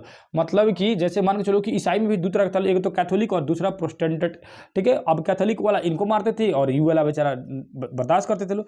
नीचे देखेंगे तो लिखा हुआ एक नियम कानून बना हुआ था फ्रांस में, है ना, कि किसी को जब मर्जी उसको उठाकर पकड़ के लेके चल जाओ, जिसके अभी भी एक नियम, इसी नियम के तहत देखो, इतिहास यही सब कोई सीखता है, ठीक है ना। इसी नियम को बनाया जा रहा है कि हम लोग का पड़ोसी राज्य में यूपी में है ना, बाबा बुलडोजर बाबा बना रहे हैं, कौन से एक नया मतलब पुलिस के चाह रहे हैं कि स्थापना करे, कौन से पुलिस के जिसको कोई कुछ नहीं बोलेगा, जब मर्जी जिसको मर्जी उठा के लेके चल जाएगा, ठीक है ना, स्पेशल पुलिस की मतलब लाने की कोशिश कर रहे हैं, ठीक है। यही सेम लाया था फ्रांस वाला, ठीक है, फ्रांस वाला भी नियम यही था, उसको बोला जाता था letters the Cachet, letters the Cachet.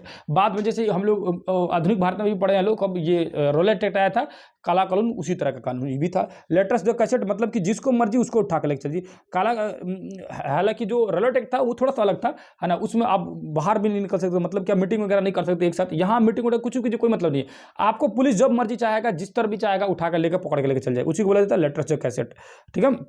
यही कानून अभी भी बुलडोजर बाबा बोल रहे हैं कि हमारे यहाँ भी लागू कर दो। और दूसरा क्या है, यहाँ पर देखेंगे तो लिखा हुआ है कि 400 कानून थे, मतलब दुनिया भर के फरमान पे फरमान, कभी कुछ, कभी नोटबंदी तो कभी कुछ, भले कौन सक्सेसफुल हो चाहे नहीं हो, ठीक है ना। मतलब ये सारी चीज उसी तरह फ्रांस वाला भी करते रहता था, दुनिया भर के कानून पर कानून, भले कानून लागू हो या नहीं हो, मतलब ठीक से फॉलो हो नहीं हो, लेकिन कानून पर कानून जरूर बनेगा, ठीक है। योजना पर योजना आएगा, कोई योजना सक्सेस होगा चाहे नहीं होगा, मतलब योजना तो जरूर आएगा। उसी तरह वहां भी योजना आते रहता था, ठीक है। आगे चलिए, जहां लिखा हुआ कि मोंटेस्क्यू ने अपनी पुस्तक विधि की आत्मा, तो याद रखने का मोंटेस्क्यू की किताब कौन थी, तो विधि की आत्मा, याद रखना, बस यही रटने वाला है कि मोंटेस्क्यू की जो किताब का नाम था उसका नाम था विधि की आत्मा। क्या नाम था भैया, विधि की आत्मा, ठीक है। आगे चलिए, अब विधि की आत्मा में वो क्या कहते हैं, न्यायपालिका, विधायिका, कार्यपालिका, जैसे हम लोग भारत में भी न्यायपालिका, विधायिका, कार्यपालिका तीन तरह से बांटा गया है, ठीक है ना। विधायिका का कानून बनाने का काम है, कार्यपालिका उसको लागू कराने का काम है, और न्यायपालिका का न्याय देने का काम। उसी तरह वो मोंटेस्क्यू जो बोले थे विधि की आत्मा में, वो तीन तरह से बांट दिए थे, है ना। इससे फायदा होता है भैया, सब अपने अपने जगह पर अपने स्तर से काम करते हैं, ठीक है। इसी को शक्ति प्रतिकरण का सिद्धांत भी कहा जाता है, ठीक है। तो विधि की आत्मा बोले थे कौन, मोंटेस्क्यू, शक्ति प्रतिकरण का सिद्धांत दिए थे मोंटेस्क्यू। वॉल्टेयर जो था ना, वॉल्टेयर ये तो चर्च के खिलाफ, भयानक चर्च के खिलाफ था, याद रखना।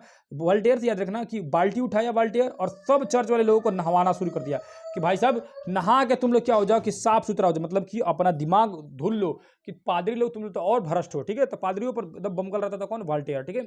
आगे चलिएगा तो रूसो जो था, रूसो कौन सी किताब लिखा था, तो सामाजिक संविदा, याद रखना। सोशल कॉन्ट्रैक्ट जब भी आएगा ना, ये रूसो का नाम, सोशल कॉन्ट्रैक्ट सब जरूर आएगा। ये सीटेट वगैरह बच्चे पढ़े होंगे तो उसमें भी जानते होंगे कि इनको रूसो के बारे में बहुत सारा बारे में पढ़ना पड़ता है ना। समाज के बारे में ये बहुत डिटेल से समझाते हैं, ठीक है। आगे चलिए, अब आगे समझते हैं, यहाँ पर देखते हैं इंग्लैंड में भी क्रांति हुई थी कब, 1688 ईस्वी में, जिसे इंग्लैंड की महान क्रांति कहा जाता है ना। आगे चलो, आगे समझते हैं। यहाँ पर देखेंगे तो एक क्रांति हो रही है ना, 1789 ईस्वी में, लुई 14वां का समय में। अब ये दो धन लूटने का जो नियम बनाया था ना लुई 16वां, कि बुलाओ पार्टी, मतलब मीटिंग बैठाओ और कर बढ़ा दो, कर बढ़ा के लूट लो। इस बार जो है इसका दिमाग फैल लिया गया, काहे, इस बार जो पहुंचा लोग है ना, देखो 300 लोग प्रथम स्टेट से और 300 लोग द्वितीय स्टेट से, 300 लोग पहुंचे, और तीसरे स्टेट के जो लोग थे वो 600 प्रतिनिधि पहुंचे, और नियम वही था, है ना। मतलब ये 300 इधर हो गया, 300 इधर हो गया, मतलब दोनों मिला के, तीनों मिला के हो गया लगभग 1200 में 600 जो बोल देगा, मतलब कि जो दे देगा वोट दे दिए, तो ये 600 को वोट मतलब छोड़ेगा थोड़ी, ये लोग वोट दे ही दे देगा लोग, ठीक है। अब जो है तीसरे स्टेट वाले लोग खिसिया गया, बोले कि ना ना ना ऐसे काम थोड़ी चलेगा, उतना नहीं काम चलेगा, सबको ही मिलेगा, सबको ही में बराबर, है ना। सर ना, मतलब हम लोग 300, तुम लोग भी 300 इसी तरह रहेगा, नहीं तो तुम भी 600, हम भी 600। मतलब सिंपल बात भैया, हम लोग को बुलाया जाता है जब हम लोग को कोई वैल्यू नहीं है, कोई मतलब नहीं है, तो बैठा कर सुनाते का चाहिए कि टैक्स बढ़ा दो, नहीं बढ़ेगा इस बार टैक्स, ठीक है। अभी हल्ला होने लगा, ये बात जो है लुई 16वां नहीं माना, लुई 16वां नहीं माना, तो ये लोग उठ के चल दिया, लोग उठ के जाके क्या किया, लोग एक अपना नया असेंबली बना लिया, क्या बना लिया, नया असेंबली, अपना एक नया संसद भवन, अपना मीटिंग हॉल बना लिए, और नया बनाया क्या लो, एक चर्च को क्या किया लो, खाली चर्च था उसको घेर घार के अपना उस पर घुस गया लो, खाली करके असेंबली बना ली, वहीं पर अपना मीटिंग करना शुरू कर दिया। ये बतिया बात मतलब चलेगा किसको, किसको? लुई सोलावा को। अब वो बैठल थोड़ी रहेगा। अभी सुना है कि लेटेस्ट द कैसेट उसका नियम था, उसको पुलिस पकड़ के कोनो उठा के लेके चले जाते लोग। अपना पुलिस को ऑर्डर दिया, जाओ लोग सबको टांग के लेकर जो हल्ला कर रहा है, ठीक है। अब सब आया, सब इनको टांग के ले जाने के लिए। अब जब टांग के लेके आ जाने के लिए आया तो बहुत सारे नेता को टांग के लेकर चले गया लोग, ठीक है। जिसमें क्या कर रहा था, नेतृत्व कौन कर रहा था? मिराबिये और ओबीसीए, मिराबिये और ओबीसीए, ठीक है। इनको पकड़ के लेके चले गया सब, ठीक है, मिराबिये ओबीसीए को। अभी हल्ला हो गया पूरी तरह से। जब हल्ला हो गया, उठा के लेके चले गया लोग। जब ये हल्ला हुआ, पूरी फ्रांस में हो गया भयानक हल्ला। एक एक क्या बोलते उसको, जेल था, कारागार जिसको लिखा हुआ यहाँ कारागार, जिसका नाम था बेस्टिल। क्या नाम था भैया? वेस्टिल कारागार था, वेस्टिल कारागार था। इस कारागार को, इस जेल को गुस्सा के सब कुछ क्या किए, तोड़ दिए। कब तोड़ दिए भैया? 14 जुलाई 1789 ईस्वी को। 14 जुलाई 1789 को इस कारागार को, इस जेल को के दीवार को तोड़ ताड़ के पूरे वहां के जितने भी कैदी थे निकाल दिए। उनको, जो फ्रांस वाले लोगों का था ना, वो गुस्सा इस पर निकाल दिया, ठीक है। और उसी दिन 14 जुलाई को ही इन्होंने अपना स्वतंत्रता मना लिया कि मतलब आज से ही हम लोग इसी डेट को जो मतलब स्वतंत्रता दिवस घोषित कर दे कि हम आज से स्वतंत्र हो गए फ्रांस में, ठीक है। तो इसीलिए स्वतंत्रता दिवस कब मनाया जाता है फ्रांस में? 14 जुलाई को। और अमेरिका का कब था भैया? 4 जुलाई को। याद रखना, दोनों का डेट याद रखना, ठीक है। आगे आगे नीचे देखेंगे तो लिखा हुआ क्या? इसी सभा में 27 अगस्त 1789 को मानव और नागरिकों को अधिकार दे दिया गया। मतलब जो ये मांग कर रहे थे उनको अधिकार मिल गया। अंततः क्या हुआ? फ्रांस को आजादी दे दिया गया, ठीक है। आगे चलते हैं, समझते हैं। अब यहाँ देखेंगे तो एक लिखा हुआ है कि जोकोबियन क्लब पेरिस के भूतपूर्व convention of the Saint Jacob के नाम पर रखा गया था, जो नेता मैक्सिमिलियन रॉबेस्पियर थे। लेकिन यहाँ पर एक और चीज जानने वाली बात क्या है, जो जोकोबियन क्लब के बारे में आगे बताएंगे कि जो भारत के एक मैसूर के शासक थे जिनका नाम था टीपू सुल्तान, वो भी इसके सदस्य बने थे। बहुत सारे लोग सदस्य बने थे और उसके तहत उन्होंने मैसूर में एक स्वतंत्रता का वृक्ष भी लगवाया था, है ना। मतलब एक वृक्ष लगाया था, वो बोले थे कि स्वतंत्रता का प्रतीक है हम लोग का, ठीक है, आजादी का प्रतीक है, ठीक है। तो आगे चलेंगे, इनका ही क्लब का एक सदस्य बने थे, ठीक है। आगे ये यहाँ देखेंगे तो रॉबेस्पियर वामपंथी विचारधारा का समर्थक था। अब देखो ये सब हल्ला उल्ला हो गया ना, तो हल्ला होने के बाद शासक बना दिया गया किसको? रॉबेस्पियर को, ठीक है। रॉबेस्पियर जो था ना, उसको सोचा अब लोग क्या किया, मतलब लुई सोलावा को हटा के बना दिया रॉबेस्पियर को। रॉबेस्पियर जो था ना, ये भी उन लोग से और खतरनाक था, ठीक है ना। इन लोग से मतलब क्या बोल, लुई सोलावा से भी खतरनाक था। ये तो और तनाशाह शुरू कर दिया। आगे चलो, ठीक है। अब इसने क्या किया कि ना लुई सोलावा को, अब लुई सोलावा को पकड़ के मार दिया, खत्म कर दिया, फांसी दे दिया। कहिया फांसी दिया? तो 21 जनवरी 1793 को। कहिया दिया? 21 जनवरी 1793 को, याद रखना। और मेरी अंतोनेट जो थी, मेरी अंतोनेट, इसको भी फांसी दे दिया गया, ठीक है। मेरी अंतोनेट को देखेंगे तो यहाँ पर, है ना, इसको भी क्या किया गया? तो इसको भी दे दिया गया फांसी, ठीक है ना। दोनों को लगा फांसी दे दिया गया। मेरी अंतोनेट कौन थी? लुई सोलावा की पत्नी थी, इनको भी फांसी दे दिया गया। वोट देने के देखेंगे, अधिकार जो था 21 वर्ष से अधिक उम्र के जितने भी लोग थे उनको वोट देने का अधिकार था। लेकिन जिनके पास संपत्ति हो, है ना, जिसके पास संपत्ति ना हो उनको का चुनने का अधिकार नहीं था, ठीक है ना। उसके बाद आगे ये आगे समझते हैं, ठीक है। संविधान जो है इनका, संविधान बन गया 1795 में। अब आइए इधर समझते हैं। अब इसमें क्या हुआ कि इसका परिणाम क्या हुआ, परिणाम के बारे में लिखा है। तो पुरातन व्यवस्था बंद हो गई, मतलब जो पुरानी व्यवस्था थी अजीब टाइप का, उसका खत्म हो गया, है ना। धर्मनिरपेक्षता के राज्य बना, मतलब धर्मनिरपेक्ष हो गया कि हर धर्म को मानने की एक आज़ादी मिल गई। जनतंत्र की स्थापना हो गई, व्यक्ति के महत्व की स्वीकृति मिल गया। सारी चीज़ें एक एक करके यह समझेगा। अब दास प्रथा जो था, वो दास प्रथा भी धीरे धीरे खत्म होने लगेगा। जो अंतिम रूप से दास प्रथा का उन्मूलन किया गया, मतलब उसको खत्म किया गया 1848 में, ठीक है। दास प्रथा खत्म कर दिया। दास प्रथा पीछे बता चुके हैं क्या था दास प्रथा, ठीक है। यहाँ पर महिला आंदोलन, अभी क्या हुआ ना कि ये सारी कहानी हो रही थी ना, लेकिन उसी बीच में क्या था, महिला भी आंदोलन करना शुरू कर दी। क्यों कर दी? क्योंकि हर तरह का अधिकार मिल रहा था, लेकिन महिलाओं को कोई अधिकार नहीं था। महिलाओं को कोई भी ना वोट देने का अधिकार था, ना किसी चीज़ का अधिकार दिया गया था। महिलाओं को कोई अधिकार नहीं दिया जा रहा था। तो उसी में ओलंप दे गूंज, देखो यहाँ पर ये नाम रट लेना, ओलंप दे गूंज नामक नेत्री, है ना। नेत्री मतलब ये नेता थे, ठीक है।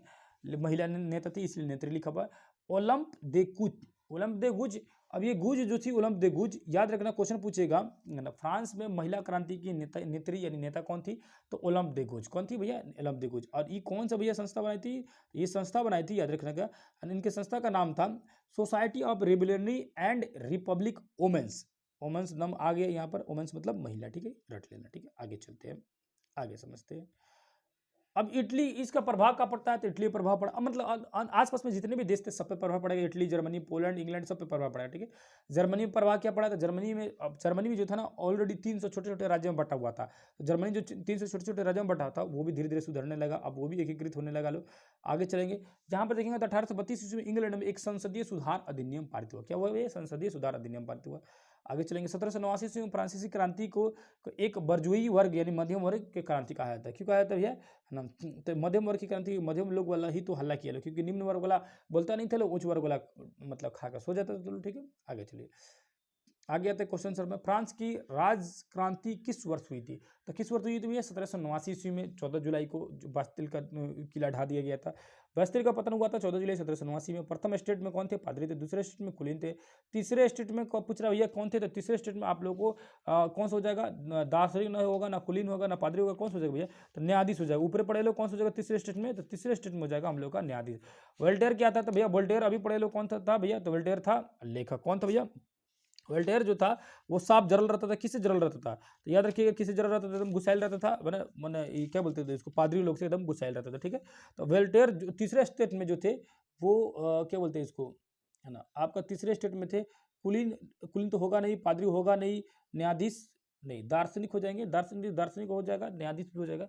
ऊपर न्यायाधीश हो जाएगा तीसरे स्टेट में। ठीक है, वोल्टेयर जो थे ऊपर, अभी देखो इसको देख लेते, कंफर्म कर लेते, काहला डाउट में इसको रखा जाएगा। ठीक है, यहाँ पर देखेंगे तो जो डाटा बना हुआ था कि कौन स्टेट में कौन था, एक बार इसको देख लेते हैं। ठीक है, तो तीसरे स्टेट में कौन कौन थे? तो तीसरे स्टेट में थे ना बड़े व्यापारी, व्यवसायी, शिक्षित वर्ग, किसान एवं शिल्पी, छोटे किसान, नौकर और क्या बोलते हैं उसको, मजदूर। ठीक है, इसमें दार्शनिक और व्यापारी, व्यवसायी, है ना, व्यवसायी, शिक्षित वर्ग ही आ जाएगा दार्शनिक में। ठीक है, दर्शन शास्त्र लिखने वाले, बुक लिखने वाले। ठीक है, दार्शनिक। ठीक है, तो ये दार्शनिक हो जाएगा तीसरे स्टेट वाले में। ठीक है, आगे चलते हैं। हालांकि किसान वगैरह उसको डिटेल में देना चाहिए। ठीक है, वोल्टेयर क्या था? तो वोल्टेयर एक भैया था, वोल्टेयर था आप लोग क्या था? तो वोल्टेयर था लेखक, अभी बताया। रूसो किस सिद्धांत का समर्थक था? तो रूसो ने किस सिद्धांत का समर्थन दिया? तो रूसो जैसे आएगा तो समाजवाद नोट कर लीजिएगा। रूसो क्या था भैया? तो एक तो रूसो सोशल कॉन्ट्रैक्ट से तो पूरी तरह से मिला हुआ है, लेकिन वो समर्थक था किस बात का? समर्थक था तो जनता की इच्छा का समर्थक था। ठीक है, क्योंकि समाजवाद यही कहता है जनता की बात सुने। मोंटेस्क्यू जो मन से जो है, मोंटेस्क्यू जो किताब लिखा था वो कौन सी किताब लिखा था? उस किताब का नाम था, है ना, उसी किताब का नाम था विधि का आत्मा। क्या नाम था भैया? विधि का आत्मा। ये सामाजिक संविधा जो है ये हो जाएगा रूसो की किताब, क्योंकि सोशल कॉन्ट्रैक्ट नहीं चाहिए। ठीक है, दास पे कैपिटल किसका है? तो याद रखिए कार्ल मार्क्स का। आगे चलो, फ्रांस की राज क्रांति के समय वहां का राजा कौन था? तो लुई 16वां था। कौन था भैया? लुई 16वां था ना फ्रांस की क्रांति के समय। फ्रांस की क्रांति को स्वतंत्रता दिवस को मनाया जाता है? तो 14 जुलाई को। 4 जुलाई को तो अमेरिका को मनाया जाता है। ठीक है, आगे चलो। लुई 16वां जो है सन डैश ईस्वी में, तो कब बना था? 1774 ईस्वी में फ्रांस की गद्दी बैठा। डैश लुई 16वां की पत्नी थी, क्या नाम था? मेरी अंतोनेट। फ्रांस की संसदीय जो संस्था था उसको क्या बोलते थे लोग? तो जो संस्था था उसको स्टेट जनरल बोलते थे, मतलब वही जनरल जिसमें सारे स्टेट के लोग आते थे। ठीक है, स्टेट मतलब वो राज्य नहीं, 3 स्टेट था, प्रथम स्टेट, द्वितीय स्टेट और तृतीय स्टेट। ठीक है, ठेका पर टैक्स वसूलने वाले पंजीपतियों को क्या कहा जाता था? टैक्स फार्मर, अभी बोल ले लो, है ना, मतलब टैक्स जो टैक्स वसूलते थे। डैश के सिद्धांत की स्थापना मोंटेस्क्यू ने किया था। मोंटेस्क्यू किसने किया? किस सिद्धांत की स्थापना किया था? तो शक्ति पृथ्वीकरण का, अभी पढ़े लो, मन से शक्ति होता है। सामाजिक संविधा किसका था? तो रूसो का, अभी पढ़े लो। 7 नंबर क्वेश्चन आएगा, 27 अगस्त 1789 में फ्रांस की नेशनल असेंबली ने क्या चीज घोषणा कर दिया था? मानव अधिकार का घोषणा कर दिया। कब कर दिया भैया? याद रखना, क्वेश्चन जब आ गया 27 अगस्त 1789 मानव अधिकार का घोषणा कर दिया। जैकोबियन दल का प्रसिद्ध नेता कौन था? तो जैकोबियन दल का जो प्रसिद्ध नेता था उसका नाम था मैक्सिमिलियन और रॉबस्पियर। क्या नाम था? है ना, जैकोबियन दल का मैक्सिमिलियन और रॉबस्पियर। ठीक है, दास कैपिटल का अंतिम रूप से उन्मूलन, दास प्रथा का 1848 में इसको अंतिम रूप से खत्म कर दिया गया। 10 नंबर क्वेश्चन लिखा है कि फ्रांसीसी महिलाओं को मतदान का अधिकार कब मिला? तो बहुत बाद में मिला भैया, 1946 में मिला। ये तो महिला जो है लड़ना शुरू की, लेकिन 1946 में इनको मतलब वोट देने का अधिकार मिला। ये हो गया चौथा नंबर चैप्टर कंप्लीट। अब तीसरा नंबर हो गया। अब आते हैं लोग चौथे नंबर चैप्टर में। ठीक है, चौथे नंबर चैप्टर में पहुंचते लोग, इसको देख लेते हो। देखो नेटवर्क कनेक्शन भैया दिखा रहा है लोग, तो देखते हैं चौथे नंबर चैप्टर को। देखेंगे क्या है, तो विश्व युद्धों की इतिहास। देखो वर्ल्ड वार, इसमें वर्ल्ड वार फर्स्ट आएगा, फिर उसके बाद वर्ल्ड वार 2 आएगा, उसको भी डिटेल से समझेंगे लोग। वर्ल्ड वार होने का कारण क्या था, क्यों हुआ, इसमें पूरा डिटेल्स दिया नहीं है, लेकिन जहाँ तक होगा मैं उसको डिटेल से बताने की कोशिश करूँगा। लेकिन 10वीं क्लास में जो पढ़ेंगे उसको तो बहुत ही बेहतरीन तरीके से डिटेल से समझाएगा। ठीक है, यहाँ पर देखेंगे तो लिखा हुआ है रूस और जापान के बीच में एक युद्ध हुआ था। वो कब हुआ था? 1905 ईस्वी में। और आपको जान के ताज्जुब होगा कि रूस जो है बहुत ही बड़ा है, उसके बावजूद भी जापान जो था वो छोटा सा होने के बावजूद भी क्या किया? रूस को हरा दिया था 1905 में। याद रखना। ठीक है, आगे आओ, यहाँ पर देखो लिखा है सैन्यवाद। सैन्यवाद जो है ना, सैन्यवाद मतलब होता है सैनिक, किसके पास कितना सैनिक है, सैनिकों को बढ़ाना, सैनिकों को शक्ति वर्चस्व बढ़ाना, ठीक है, इसको सैन्यवाद बोलेंगे। तो यहाँ पर देखो लिखा हुआ है क्या कि फ्रांस के पास 1913-14 के आसपास में जब प्रथम विश्व युद्ध जो होने वाला है तो उस समय सैनिक थी 8 लाख। कितनी सैनिक थी? जर्मनी के पास सैनिक था 7,60,000। कितना था? 7 मतलब लाख और 60,000 था, ठीक है, 7,60,000 था। रूस के पास सबसे ज़्यादा 15 लाख सेना आती थी, अस्थायी सेना थी, और अस्थायी तो अलग था। अस्थायी सेना 15 लाख थी, ठीक है, समझेंगे ना, रूस के पास क्या थी? 15 लाख सेना थी, ठीक है। अब यहाँ पर देखोगे तो लिखा हुआ है क्या, 1912 ईस्वी में जर्मनी क्या किया था, एक जहाज बना लिया, तो जहाज का नाम था इम्परेटर। इम्परेटर से इंप्रेस कर दिया, किसको इंप्रेस कर दिया? पूरी दुनिया को इंप्रेस कर दिया। ये जहाज जो है सबसे बड़ा जहाज था, सबसे बड़ा जहाज था, बहुत भयानक जहाज था। सारा गुड़ा का दिमाग गया चकरा कि भाई सब जर्मनी बना लिया वो जबरदस्त जहाज। तो इस तरह जब जो जर्मनी जो था इंग्लैंड के बाद दूसरा जो ताकतवर देश बन गया था, दूसरा शक्तिशाली राष्ट्र बन गया था, ठीक है। भला इसके पास सेना कम थी, देखो फ्रांस के पास 8 लाख थी, इसके पास 7,60,000 था, और रूस के पास 15 लाख था, लेकिन फिर भी ये ताकतवर हो गया था। क्यों? क्योंकि अपनी पावर ये वर्चस्व बना लिया था, ठीक है। यहाँ देखो अब यहाँ देखेंगे तो जन्मदाता जर्मनी के चांसलर बिस्मार्क मानता, काची का जन्मदाता भैया, तो यूरोप में गुटबंदी का जन्मदाता। अब यूरोप में क्या हो रहा था ना, गुटबंदी बनना शुरू हो गया था, मतलब अलग अलग पार्टी अपना पार्टी बना, जैसे कैसे हम लोग ग्रुप बनाते हैं दोस्तों के बीच में अपना अपना, तो उसी तरह यूरोप में ग्रुप बनना शुरू हो गया था, जिसका जन्मदाता माना जाता है बिस्मार्क को, ठीक है। किसको माना जाता है? तो जर्मनी के चांसलर बिस्मार्क को माना जाता है, ठीक है। ये क्या किया था, अपना गुट और अपने ग्रुप बनाना शुरू कर दिया था, ठीक है। अब ये पहला जो ग्रुप बनता था उसका नाम था त्रिगुट, यानी ट्रिपल अलायंस हुआ था। किसके किसके बीच में हुआ था? तो जर्मनी, ऑस्ट्रिया, हंगरी, इटली के बीच में हुआ था। ट्रिपल अलायंस हुआ था जर्मनी, ऑस्ट्रिया, हंगरी एक ही उसमें था, और इटली के साथ हुआ था, यानी जर्मनी, ऑस्ट्रिया, हंगरी, इटली के साथ हुआ था ट्रिपल अलायंस। कब हुआ था? 1882 ईस्वी में, तो याद रखिएगा, ठीक है। 1882 में ये बिस्मार्क के कहने पर, बिस्मार्क के सहयोग से जर्मनी के साथ, ऑस्ट्रिया हंगरी के साथ और इटली के साथ ट्रिपल अलायंस हो जाता है, ठीक है। बाद में से तुर्की मिलेगा, मिस्र मिलेगा, बहुत सारे देश धीरे धीरे आके मिलेंगे, लेकिन ट्रिपल अलायंस शुरू में ये तिलगुट सेना इनकी तैयार होती है। नीचे देखेंगे तो उसी के मतलब विरोध में है ना, उसी को देखा देखी 1907 में, है ना, लगभग 15-20 सालों बाद 1907 में, है ना, क्या हुआ कि एक और ग्रुप बनी जिसका नाम रखा गया त्रिदेशीय संधि, यानी ट्रिपल एतात। फ्रांस, रूस और ब्रिटेन, यानी फ्रांस, रूस और ब्रिटिश अपना आपस में मिल गए, किसको हराने के लिए? जर्मनी को हराने के लिए, ठीक है। अब ये बन गए, तो याद रखना, पूछेगा ट्रिपल एतात में कौन कौन देश थे, तो फ्रांस थे, रूस थे और ब्रिटेन थे, याद रखना, ठीक है। और पूछेगा भैया अलायंस में कौन थे, तो अलायंस में थे जर्मनी, ऑस्ट्रिया, हंगरी, इटली, याद रखना, ठीक है। आगे चलते हैं, अब ये घटना को समझते हैं कि क्या हुआ, घटना कैसे हुई, घटना किधर कौन सी घटना पहुंचा, ठीक है। आते हैं तो घटना में कुछ नहीं है, घटना में आधा अधूरा दिया है, इसीलिए इसको बताने लायक नहीं है। यहाँ पर देखो युद्ध की शुरुआत कैसे होती है। युद्ध की शुरुआत होती है, लिखा हुआ कि 28 जून 1914 ईस्वी को आर्कड्यूक फर्डिनेंड बोस्निया की राजधानी सराजुआ में हत्या हो गई। अब ये आर्कड्यूक कौन थे भैया? तो आर्कड्यूक जो थे वहाँ के राजकुमार थे, ठीक है, ऑस्ट्रिया के, है ना। अब वो जो फर्डिनेंड की आर्कड्यूक फर्डिनेंड, पूरा नाम था इनका आर्कड्यूक फर्डिनेंड, जो फर्डिनेंड जो थे आर्कड्यूक फर्डिनेंड बोस्निया की राजधानी सराजुआ जाते हैं घूमने, वहाँ पर इनको उधर का टपका देता है सब, ठीक है। कहिए 28 जून को, डेट याद रखना 28 जून को, क्योंकि इसी दिन युद्ध खत्म होगा, प्रथम विश्व युद्ध, ठीक है। तो 28 जून को 1914 ईस्वी को क्या हुआ कि फर्डिनेंड की हत्या कर दी जाती है। इसका जिम्मेदार ठहराता है कौन? ऑस्ट्रिया बोलता है का जो सर्बिया है ना, सर्बिया यही मारा है। ऑस्ट्रिया कहता है किसको? सर्बिया को। ऑस्ट्रिया बोलता है सर्बिया को, यानी ऑस्ट्रिया कहता है किसको? सर्बिया को, कि तुम ही फर्डिनेंड को मारा। सर्बिया कहता है कि हम ना मरता हूँ, सुनना। अब क्या हुआ ना कि सर्बिया का सपोर्ट कर दिया रूस। सर्बिया से बोला कि डरियो ना रे, हम तेरे पीछे पीछे हैं, तोरा कुछ बोलेगा तो समझना, तुम जब नहीं हत्या किया तो तुम डरना नहीं। अब देखता भैया सर्बिया का सपोर्ट कर दिया रूस, बस इसी काम की देरी थी। ऑस्ट्रिया का पहले ही से अलायंस बना था किसके साथ? जर्मनी के साथ, हंगरी के साथ, इटली के साथ। का किया जर्मनी, का किया ऑस्ट्रिया का सपोर्ट कर दिया, कहा कि पार्टनर आगे लो, अलायंस किए थे उसका अब नमूना देखो पीस। 1 अगस्त को जर्मनी का किया, मारा रूस को और कब्जा कर लिया। 3 अगस्त को फ्रांस पर कब्जा कर लिया था। 1 और 3 अगस्त यानी 2 दिन के अंतर में फ्रांस और रूस दोनों पर कब्जा कर लिया, 1 अगस्त और 3 अगस्त को 1914 में, ठीक है। अब हो गया भाई साहब, अब हो गया रूस की हालत खराब और ब्रिटेन, ये फ्रांस की हालत खराब। अब ब्रिटेन तो बैठल रहेगा नहीं, ब्रिटेन क्योंकि ट्रिपल एतात में दोस्ती किया था, वो भी किया था इन लोगों के साथ में 1707 में। अब वो ना चाहते हुए कूद गया युद्ध में। अब यहीं से शुरू हो गया प्रथम विश्व युद्ध की कहानी। एक तरफ आगे ले लो, बीच में क्या हुआ ना, इटली दे दिया धोखा जर्मनी को। इटली को चुट्टा को लालच लग गया, कहा इसको लालच दिया लोग कि जीतेंगे लो ना तो तुमको बहुत सारा जमीन दे देंगे लो। इटली भाग के चला गया, मिल गया ट्रिपल एताद के संग में। अब जर्मनी हो गया कमजोर। फिर भी जर्मनी इतना कमजोर नहीं था कि उन लोगों को नहीं मार सके, उनको हरा नहीं सके, क्योंकि इसके पास थी जहाज बहुत ही जबरदस्त। जो चांसलर बिस्मार्क था ना, उसका दिमाग गया था सनक जर्मनी का, खोज खोज कर सबको मारना शुरू किया। इसमें रूस की सेना मर गई 6 लाख सेना। भैया 15 लाख में 6 लाख टिंगड़ गया रूस का, ठीक है 6 लाख। सबसे ज़्यादा हानि इसी को होता है। 1917 ईस्वी में इसने कहा भैया जर्मनी से, भाई साहब मुझे माफ़ करो, हम युद्ध से मांगते हैं क्षमा, युद्ध से होते हैं अलग, ठीक है। तो एक शांति समझौता होती है, याद रखना, रूस और जर्मनी के बीच में शांति समझौता होती है। कब? 1918 में, मार्च 1918 में, जिसके तहत रूस क्या हो गया, इस युद्ध से अलग हो गया, क्योंकि हम जा रहे हैं अब यहाँ से। तो एक शांति समझौते के तहत में रूस और जर्मनी के बीच में मार्च 1918 ईस्वी में एक शांति समझौता होती है, जिसके तहत रूस क्या हो जाता है, निकल जाता है इस युद्ध से। कहता है कि अब हम ना लड़ते हो, क्योंकि हुआ क्या था ना कि उसको लड़ने के चक्कर में रूस में ढेर लोग खिंचा गए थे, क्योंकि रूस की जनता मरते जा रही थी। मतलब सेना 6 लाख सेना कम थोड़ी हुआ रहे भाई साहब, उतना तो सेना तो जर्मनी के था 7,60,000, उतना तो लगभग अपने ही ऐसे ही खत्म कर दिया रूस वाला, ठीक है। तो इससे हो गया खफा रूस की जनता, बोले कि भाई साहब तुम अब यहाँ से हट जाओ।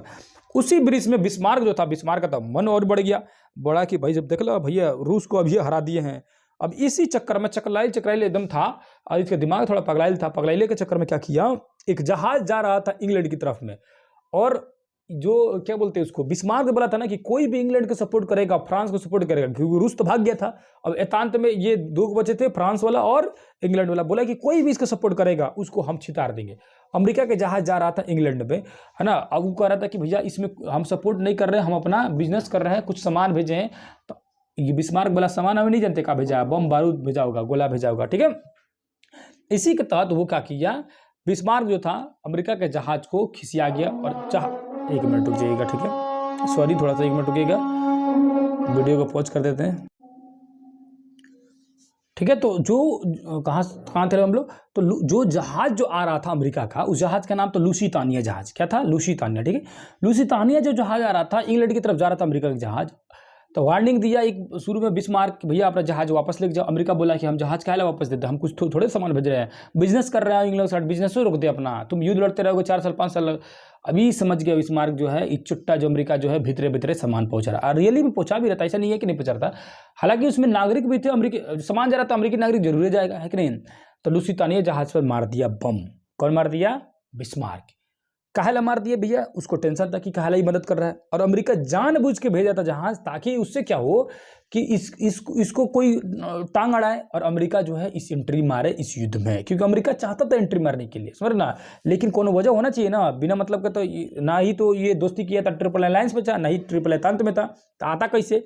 अपनी जहाज को कुर्बानी दिया, लोगों को कुर्बानी दिया, समझ ना, है ना, अपने ही लोगों को मरवाया अमेरिका, और घुस गया इस युद्ध में। किस लिए, क्योंकि इसके पास हथियार बहुत थे, बेशुमार हथियार अपना बना चुका था अमेरिका, ठीक है। ये दिखाना चाहता था कि पूरी दुनिया को कि मेरे पास पावर बहुत ज़्यादा है, मेरे पास ताकत बहुत ज़्यादा, हीरो बनना चाहता था। इस युद्ध में क्या हुआ, जैसे मान के चलो मारपीट हो रहा, वो आके उसमें अगुआ बन के हीरो बन गया, ठीक है। अब देखो क्या हुआ, इटली सपोर्ट कर दिया था किसको, ट्रिपल एतांत को, अपने पार्टनर को भाग के छोड़ के चल गया था फ्रांस, इंग्लैंड, ब्रिटेन वाला को।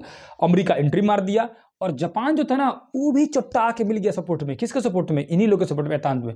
अब जर्मनी हो गया अकेले, जापान भी सपोर्ट कर दिया इनको, जर्मनी हो गया अकेले। जर्मनी के सपोर्ट में सिर्फ था ऑस्ट्रिया वाला, तुर्की थोड़ा बहुत सपोर्ट कर रहा था, उसके बाद फ्रांस था, फ्रांस बोल रहा है, सॉरी इसको क्या बोलते रहे, मिस्र को। अब ये 2-4 था छोटा मोटा सपोर्ट कर रहा था, बाकी सारा बड़का मिल गया एक तरफ। जर्मनी का हो गया हालत खराब, ले पिटाई था। 6 अप्रैल 1917 ईस्वी को अमेरिका जो है आ गया युद्ध में। काहेला, लुसीतानिया जहाज को उसको मार कर डुबा दिया गया, जिसके विरुद्ध में वो 6 अप्रैल 1917 ईस्वी को एंट्री मारता है कि भैया अब हम आते हैं प्रत्यक्ष रूप से लड़ने के लिए, इस युद्ध में आगे लड़ने के लिए। तुर्की जो समर्थन दे रहा था, ठीक है, किसका, जर्मनी का, वो अपना आत्मसमर्पण कर लिया भैया, कि सरेंडर बोल दिया तुर्की अक्टूबर में सरेंडर बोल दिया कि अब नहीं लड़ता भैया। हालत खराब, क्योंकि देखा जब इतनी ग्रुप बना रहे हो तो उसका हालत ऐसे ही खराब हो गया। उसके बाद आगे चलेंगे तो आगे देखेंगे तो 3 नवंबर 1918 ईस्वी को, 3 नवंबर 1918 ईस्वी को ऑस्ट्रिया और हंगरी ये इन्होंने भी अपना आत्मसमर्पण कर दिया। बच गया कौन, जर्मनी। अब जर्मनी पकड़ा गया युद्ध के बीच में, है ना। अब धा के दिया सब कचर मन के इनको मन भर जर्मनी को पीटा लो। जर्मनी को पीट पाट के 11 नवंबर 1918 ईस्वी को इनसे विराम संधि पर हस्ताक्षर करा लेते, मतलब साइन सिग्नेचर करा लियो विराम संधि पर कि साइन कर, जल्दी साइन कर और युद्ध को खत्म कर। ठीक है, 11 नवंबर याद रखना 1918, याद रखना विराम संधि पर हस्ताक्षर कब कराते लो जर्मनी से 11 नवंबर 1918 ईस्वी को, 1918 ईस्वी को। अभी सब अगुवाई कौन कर रहा था? अमेरिका एंट्री मारा था, जैसे बता अभी बोले कि अमेरिका हीरो बनना था तो अमेरिका एंट्री मारा था। कौन था अमेरिका का हीरो भैया? तो वुडरो विल्सन अमेरिका का राष्ट्रपति थे, वुडरो विल्सन। ठीक है, वुडाइल विल्सन थे, याद रखना वुडरो विल्सन, और हीरो बन गया। ठीक है, अमेरिका के। और इन्होंने एक नियम लाया 14 सूत्री का नाम रखा, उसका नियम का अपना नाम रखा 14 सूत्री। मतलब शर्त लेकर आया कि हमारा जहाज डूबा है, लंबा लिस्ट बना के आया 14 सूत्री लिस्ट। बाद में गांधी जी भी लाएंगे 14 सूत्री वाला, जब पढ़ाएंगे संविधान आंदोलन उसमें बताएंगे, गांधी जी लाएंगे। ठीक है, उसी तरह अमेरिका क्या था, वुडरो विल्सन जो था अमेरिका का राष्ट्रपति, वो 14 सूत्री वाला लेके आया। अब यहाँ देखो वर्साय का जो संधि, वो विराम संधि जो हुआ वो वर्साय की संधि कहा गया। क्यों कहा गया भैया? क्योंकि जगह जो था वो वर्साय में हुआ था, इसीलिए इसको वर्साय की संधि कहा गया। ठीक है ना। अब चलिए, पेरिस के जो एक शहर उपनगर है उसका नाम वर्षा है, वहीं पर ये संधि हुआ, इसीलिए इसका नाम वर्साय की संधि है। तो पूछेगा प्रथम विश्व युद्ध की संधि जो किस संधि के तहत खत्म किया, तो वर्साय की संधि के तहत खत्म हो गया। ठीक है, अब ये जो संधि हुआ था ना, अगले साल है ना, उसके संधि के अगले साल क्या हुआ, 1919 ईस्वी में है ना, 1919 ईस्वी में सारा मित्र राष्ट्र जो था, मित्र राष्ट्र में रूस भी था लेकिन रूस को छोड़ दिया गया। अब मित्र राष्ट्र कौन बन गया? ब्रिटेन, फ्रांस और अमेरिका, क्योंकि रूस तो बीच में भाग गया था। इन सबको क्या किया लेके है ना, अब क्या हुआ कि एक मीटिंग बैठा। मीटिंग क्या बैठा भैया? 27 देश में उसमें और शामिल लिए। मीटिंग बैठा के उसमें मेन हेड लीडर थे कौन? अमेरिका के वुडरो विल्सन। उसके बाद ब्रिटेन के प्रधानमंत्री थे, याद रखना जॉर्ज, क्या कौन थे? तो लॉर्ड जॉर्ज। ठीक है ना, लॉर्ड, ये लोग का नाम ऐसे रहता है, लॉर्ड लिखा है तो पगला रबे करते लोग। और रूस के जो थे, रूस के प्रधानमंत्री थे, उनका नाम था जॉर्ज क्लेमेंसो। तो याद रखना है ना, रूस बोल रहा है, फ्रांस के प्रधानमंत्री जॉर्ज क्लेमेंसो, फ्रांसो क्लेमेंसो। ठीक है, ये सब मिलके मीटिंग किया लोग। 29 को देश आया था लेकिन कोनो काम का नहीं था, मालिक तो यही था लोग। ठीक है, अब मीटिंग करने के बाद एक वर्साय की संधि नाम दिया। इस मीटिंग का क्या नाम दिया उन्होंने? वर्साय की संधि। कब हुआ वर्साय की संधि? 28 जून 1919, 28 जून 1919। अब इस संधि में देखना क्या क्या किया, इज्जत लूट लिया लो किसका भैया? जर्मनी का। 15 साल तक ले लिया लो उसके कोयला खदान जो था रूस का, उसका अपने अंडर में कब्जे कर लिया लो कि पूरा एरिया, समझ जा कि पूरे रूस बोल रहा है, पूरे जर्मनी को ही खा गया लो। जर्मनी के बाबा जी के प्रसादी बना दिया लो, मंदिर का प्रसादी बना लिया, आधा ई ले गया, आधा वो ले गया, आधा वो ले गया, सब बांट लिया लो। जिसका जितना नुकसान हुआ था ना, सारा कौन बांट लिया लो। जर्मनी के सेना जो था 7,60,000, उसको घटा के खत्म करके कर दिया गया 1,00,000 सेना रखेगा। ठीक है, इसके पनडुब्बी को, इसके जहाज को, सबको पकड़ लिया गया। और दूसरा कि युद्ध में जितना लड़ाई में खर्चा हुआ था 6 अरब 10 करोड़ पाउंड की, इसको बोला गया भैया तू पैसा इतना भर, इतना पैसा इसे मांग लिया। कहाँ से देता जर्मनी? जर्मनी की होगी हालत खराब। ठीक है, पूरी तरह से जर्मनी हो गया बर्बाद, निस्त नाबूद हो गया। ठीक है, आगे चलो। ब्रिटेन को फिलिस्तीन और मेसोपोटामिया से बताया। अब ब्रिटेन को मिल गया कौन सा जगह? अब इराक, ये क्या बोलते हैं उसको, तुर्की भी तो संग संग आया था लड़ने के लिए। इनका भी हालत कर दे खराब, इनका भी खलीफा का खत्म कर देगा, जिसके तहत अभी 1919 ईस्वी में हम लोग पढ़ते लो इंडिया में जो खिलाफत आंदोलन होता है, इसी की वजह से यही कहानी होता है खिलाफत आंदोलन का, क्योंकि तुर्की खलीफा को कर देता है खत्म, जिसके कारण पूरी दुनिया में मुसलमान हल्ला करना शुरू करते हैं। भारत में भी इसका हल्ला पहुँचता है और उसी का नाम रखा जाता है खिलाफत आंदोलन, यानी खलीफा को है ना हम लोग को हटा दिया गया, खत्म कर दिया गया, इसी के लिए आंदोलन। यहीं से देखो, यहीं से कहानी शुरू हुआ था, यही वुडरो विल्सन का दिमाग लगाया था, सब जना खत्म कर दिया, एक तीर से सब जना निशान किया, सारा जना का छितार दिया। ठीक है, आगे चलते हैं। अब आए यहाँ पर, अब जो रूस जो था, रूस को तो कुछ मिला नहीं, रूस को तो बोले भी नहीं किया लो, रूस को कोनो वैल्यू नहीं दिया। ठीक है, क्योंकि रूस बीच में से भाग गया था, है ना, क्योंकि भाई भागना लाजिम था, मतलब लाजिम था भागना उसको, क्योंकि उसकी 6 लाख सेना मर गई थी भैया, कबले रुकला रहता। ठीक है, अभी सबको नाराज था कौन कौन। और दूसरी बात क्या होता ना, देखो अगुआ के कौन गया था? इटली गया था, जापान गया था, उन लोगों को कुछ नहीं मिला, उन लोगों को कोनो वैल्यू नहीं दिया सब। अब जापान भी बेचारा कोहना गया, इटली भी कोहना गया, रूस तो बेचारा खिसियाल तक कस के, क्योंकि वो पहले दोस्त था और इसको बोले भी नहीं किया लो, सब गया सब खिसिया। ठीक है, और सब कोई खिसिया के अब गुस्सा में मने मने बैठल था लो। इधर जर्मनी की तो इतनी हालत खराब थी कि पूछो मत। ठीक है, अब प्रथम विश्व जो हुआ ना, वही उसी समय ही दूसरे विश्व युद्ध का स्क्रिप्ट लिखा गया था। कैसे? क्योंकि जर्मनी को इतना लूटा लो कि वहाँ की जनता एकदम तंग हो गई। उसी जनता में एक सेना था, एक सैनिक था, एक सिपाही था, जिसका नाम था हिटलर। उसी हिटलर के आगे कहानी आगे वाले चैप्टर में।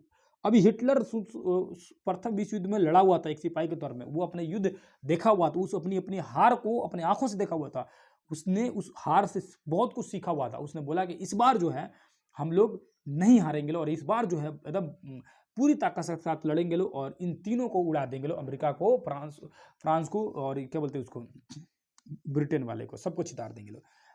ये हिटलर जो था मने मने अपना गुट बनाना शुरू किया और अपनी ग्रुप बनाना शुरू किया।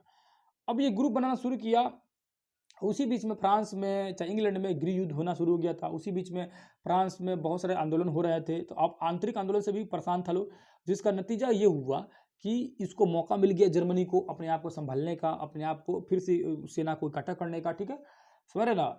अब उसी में ग्रुप बनेगा और उस बीच में क्या हुआ था ना, एक राष्ट्र संघ की स्थापना कर दिया था अमेरिका 1920 में ही, ठीक है, राष्ट्र संघ की, जिसका काम था कि जितना भी देश में युद्ध होगा उसको युद्ध को नहीं होने देंगे, रोकेंगे। लेकिन वो सक्सेसफुल नहीं हुआ, युद्ध होते रहा, लड़ाई होते रहा और कुछ नहीं किया हुआ, ठीक है। आगे चलो, यहाँ उस समय प्रथम विश्व युद्ध के समय में एक लिखा हुआ ये डेट कभी कभी पूछ देता है कि विश्व आर्थिक मंदी कब आया था, तो 1929-30 के आसपास में आया था विश्व आर्थिक मंदी, मतलब पैसा पूरी तरह से घट गया था पूरी दुनिया में। ये देखो भैया हिटलर है, हिटलर की कहानी बताएंगे, हिटलर क्या क्या किए, ठीक है। अब आगे आते हैं, ये है मुसोलिनी, ठीक है, मुसोलिनी जो थे ये इटली के थे, ठीक है, इनके बारे में बताएंगे। ये दोनों एक ही दिमाग के थे लोग, ठीक है। इटली वाला मुसोलिनी जो था और ये भी गुस्साइल था क्योंकि उसको कुछ मिला नहीं था, और हिटलर जो था जर्मनी का था, ये गुस्साइल था क्योंकि खुद सेना था ये। हालांकि हिटलर जो ऑस्ट्रिया में पैदा हुआ था लेकिन जर्मनी में बाद में सैनिक बन गया था, ठीक है। आगे चलो, यहाँ देखोगे तो लिखा हुआ है का पोलैंड पर आक्रमण कर दिया। कौन आक्रमण कर दिया, तो भैया ये हिटलर आक्रमण कर दिया। इसकी कहानी थोड़ी सी इसमें मतलब हटा दिया है क्योंकि 9th क्लास है इसीलिए इस तरह दिया है।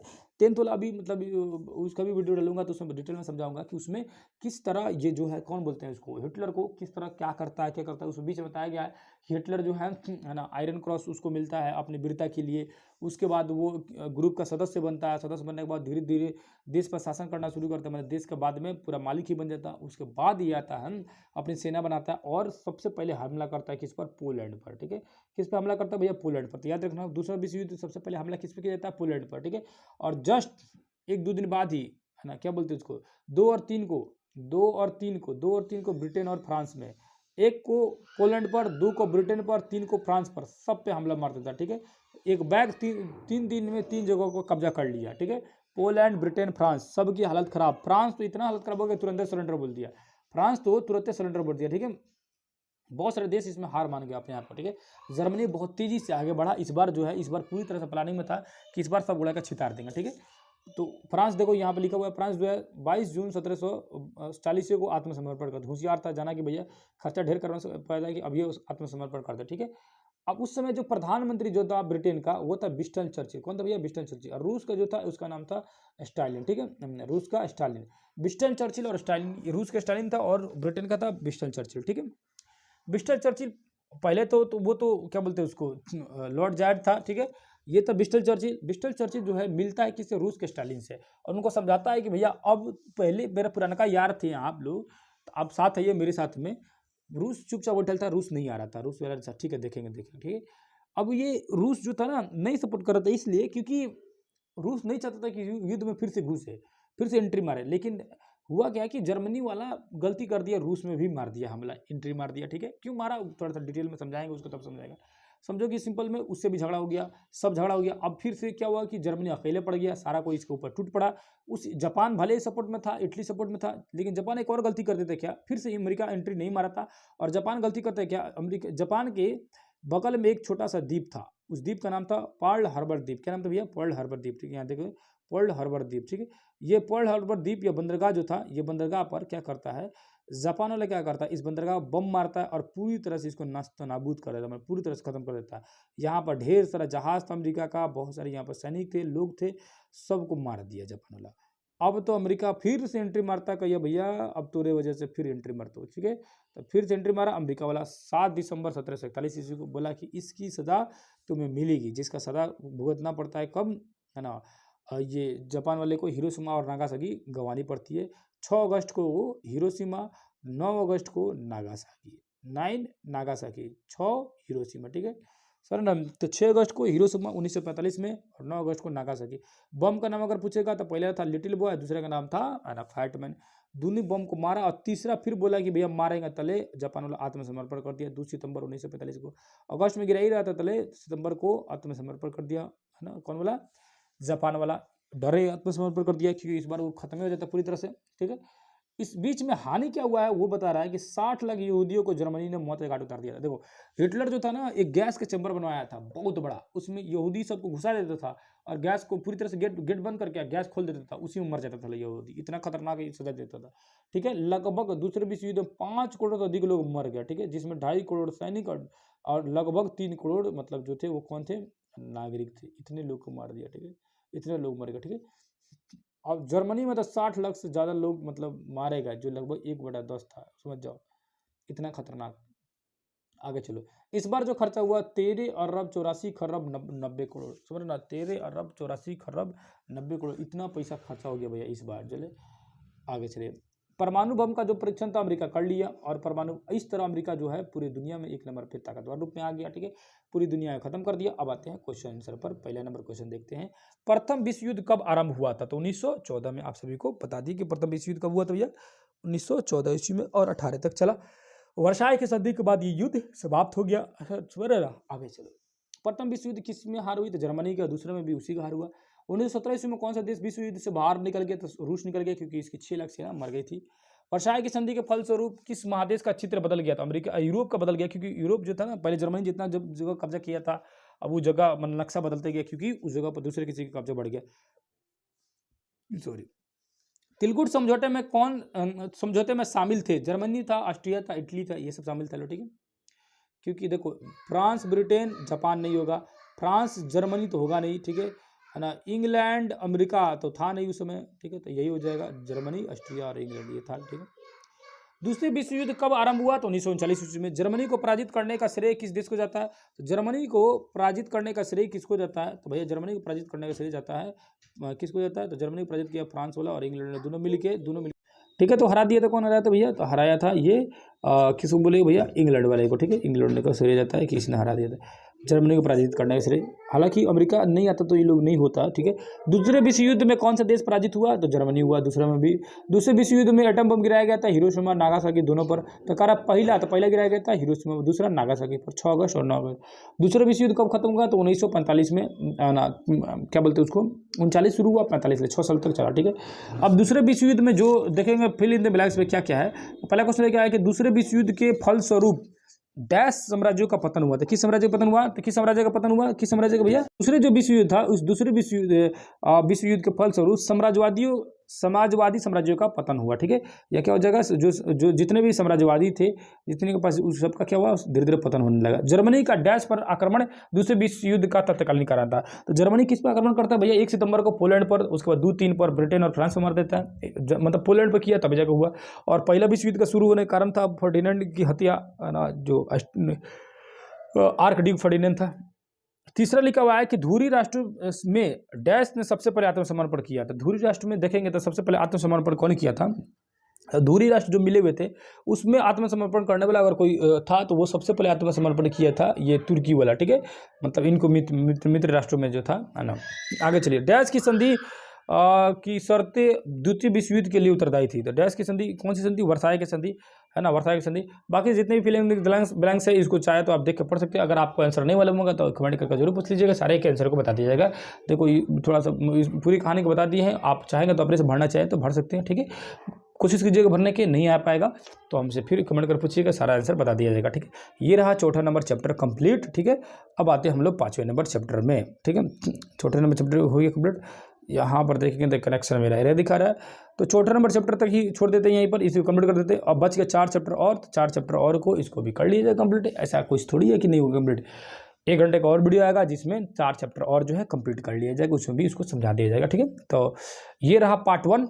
यहाँ तक अगर आप आ चुके हैं तो आशा करते हैं कि दूसरे वीडियो का भी आपको इंतजार रहेगा। तो मैं जल्द ही दूसरे वीडियो को डाल दूंगा। जल्द का मतलब होता है कि मेरे पास 2-3 घंटे में डाल देता हूँ, इतना मैं समय नहीं लेता हूँ क्योंकि है ना, अभी जो एग्ज़ाम बहुत जल्द शुरू होने वाले हैं स्कूल में, बच्चों के स्कूल में एग्ज़ाम शुरू होना है। अपने भी हम लोग क्लास में बच्चों को पूरी तरह से कंप्लीट करा चुके हैं, ये रिविजन के तौर पर बच्चों को कराया जा रहा है। और आप पहली बार देख रहे हैं तो धैर्य रखिएगा। 10-15 दिनों के बाद, यानी कि लगभग 25 तारीख से इन लोग एग्जाम जब खत्म होगा, नया सेशन जैसे ही शुरू होगा, उसमें मैं प्रत्येक चैप्टर को डिटेल में समझाऊंगा। आप यहाँ तक आए होंगे इसीलिए मैं आपको समझा रहा हूँ, क्योंकि ना अगर यहाँ तक आप आ चुके हैं, यहाँ तक क्लास देख चुके हैं, तो मेरी बातों को आप सुन रहे होंगे, ध्यान से सुन रहे होंगे, समझ रहे होंगे। तो आशा करता हूँ कि वीडियो अच्छा लगा होगा। और फिर नया वीडियो आएगा, नया क्लास शुरू किया जाएगा, उसमें एक चैप्टर को मैं डिटेल समझाऊंगा, एक चैप्टर को एक दिन में पढ़ाऊंगा, 10-10 मिनट का वीडियो आएगा, उसमें बहुत बेहतरीन तरह से समझा जाएगा, क्वेश्चन आंसर सब चीज़ आपको सामने रहेगा। आप चाहिएगा तो उसको क्वेश्चन बना सकते हैं। समझ जाओ कि कोचिंग की जो बाहर जो पढ़ने वाली कोचिंग थी उसको टेंशन खत्म है ना। आप अपना घर पर चाहे तो पढ़ सकते हैं फ्री में यूट्यूब के माध्यम से। तो आशा करते हैं बहुत सारी चीज़ आपको समझ आया होगा। तो फिर दूसरी किसी क्लास में मिलेंगे, तब तक के लिए धन्यवाद, नमस्कार, अस्सलाम वालेकुम, जय हिंद, जय भारत।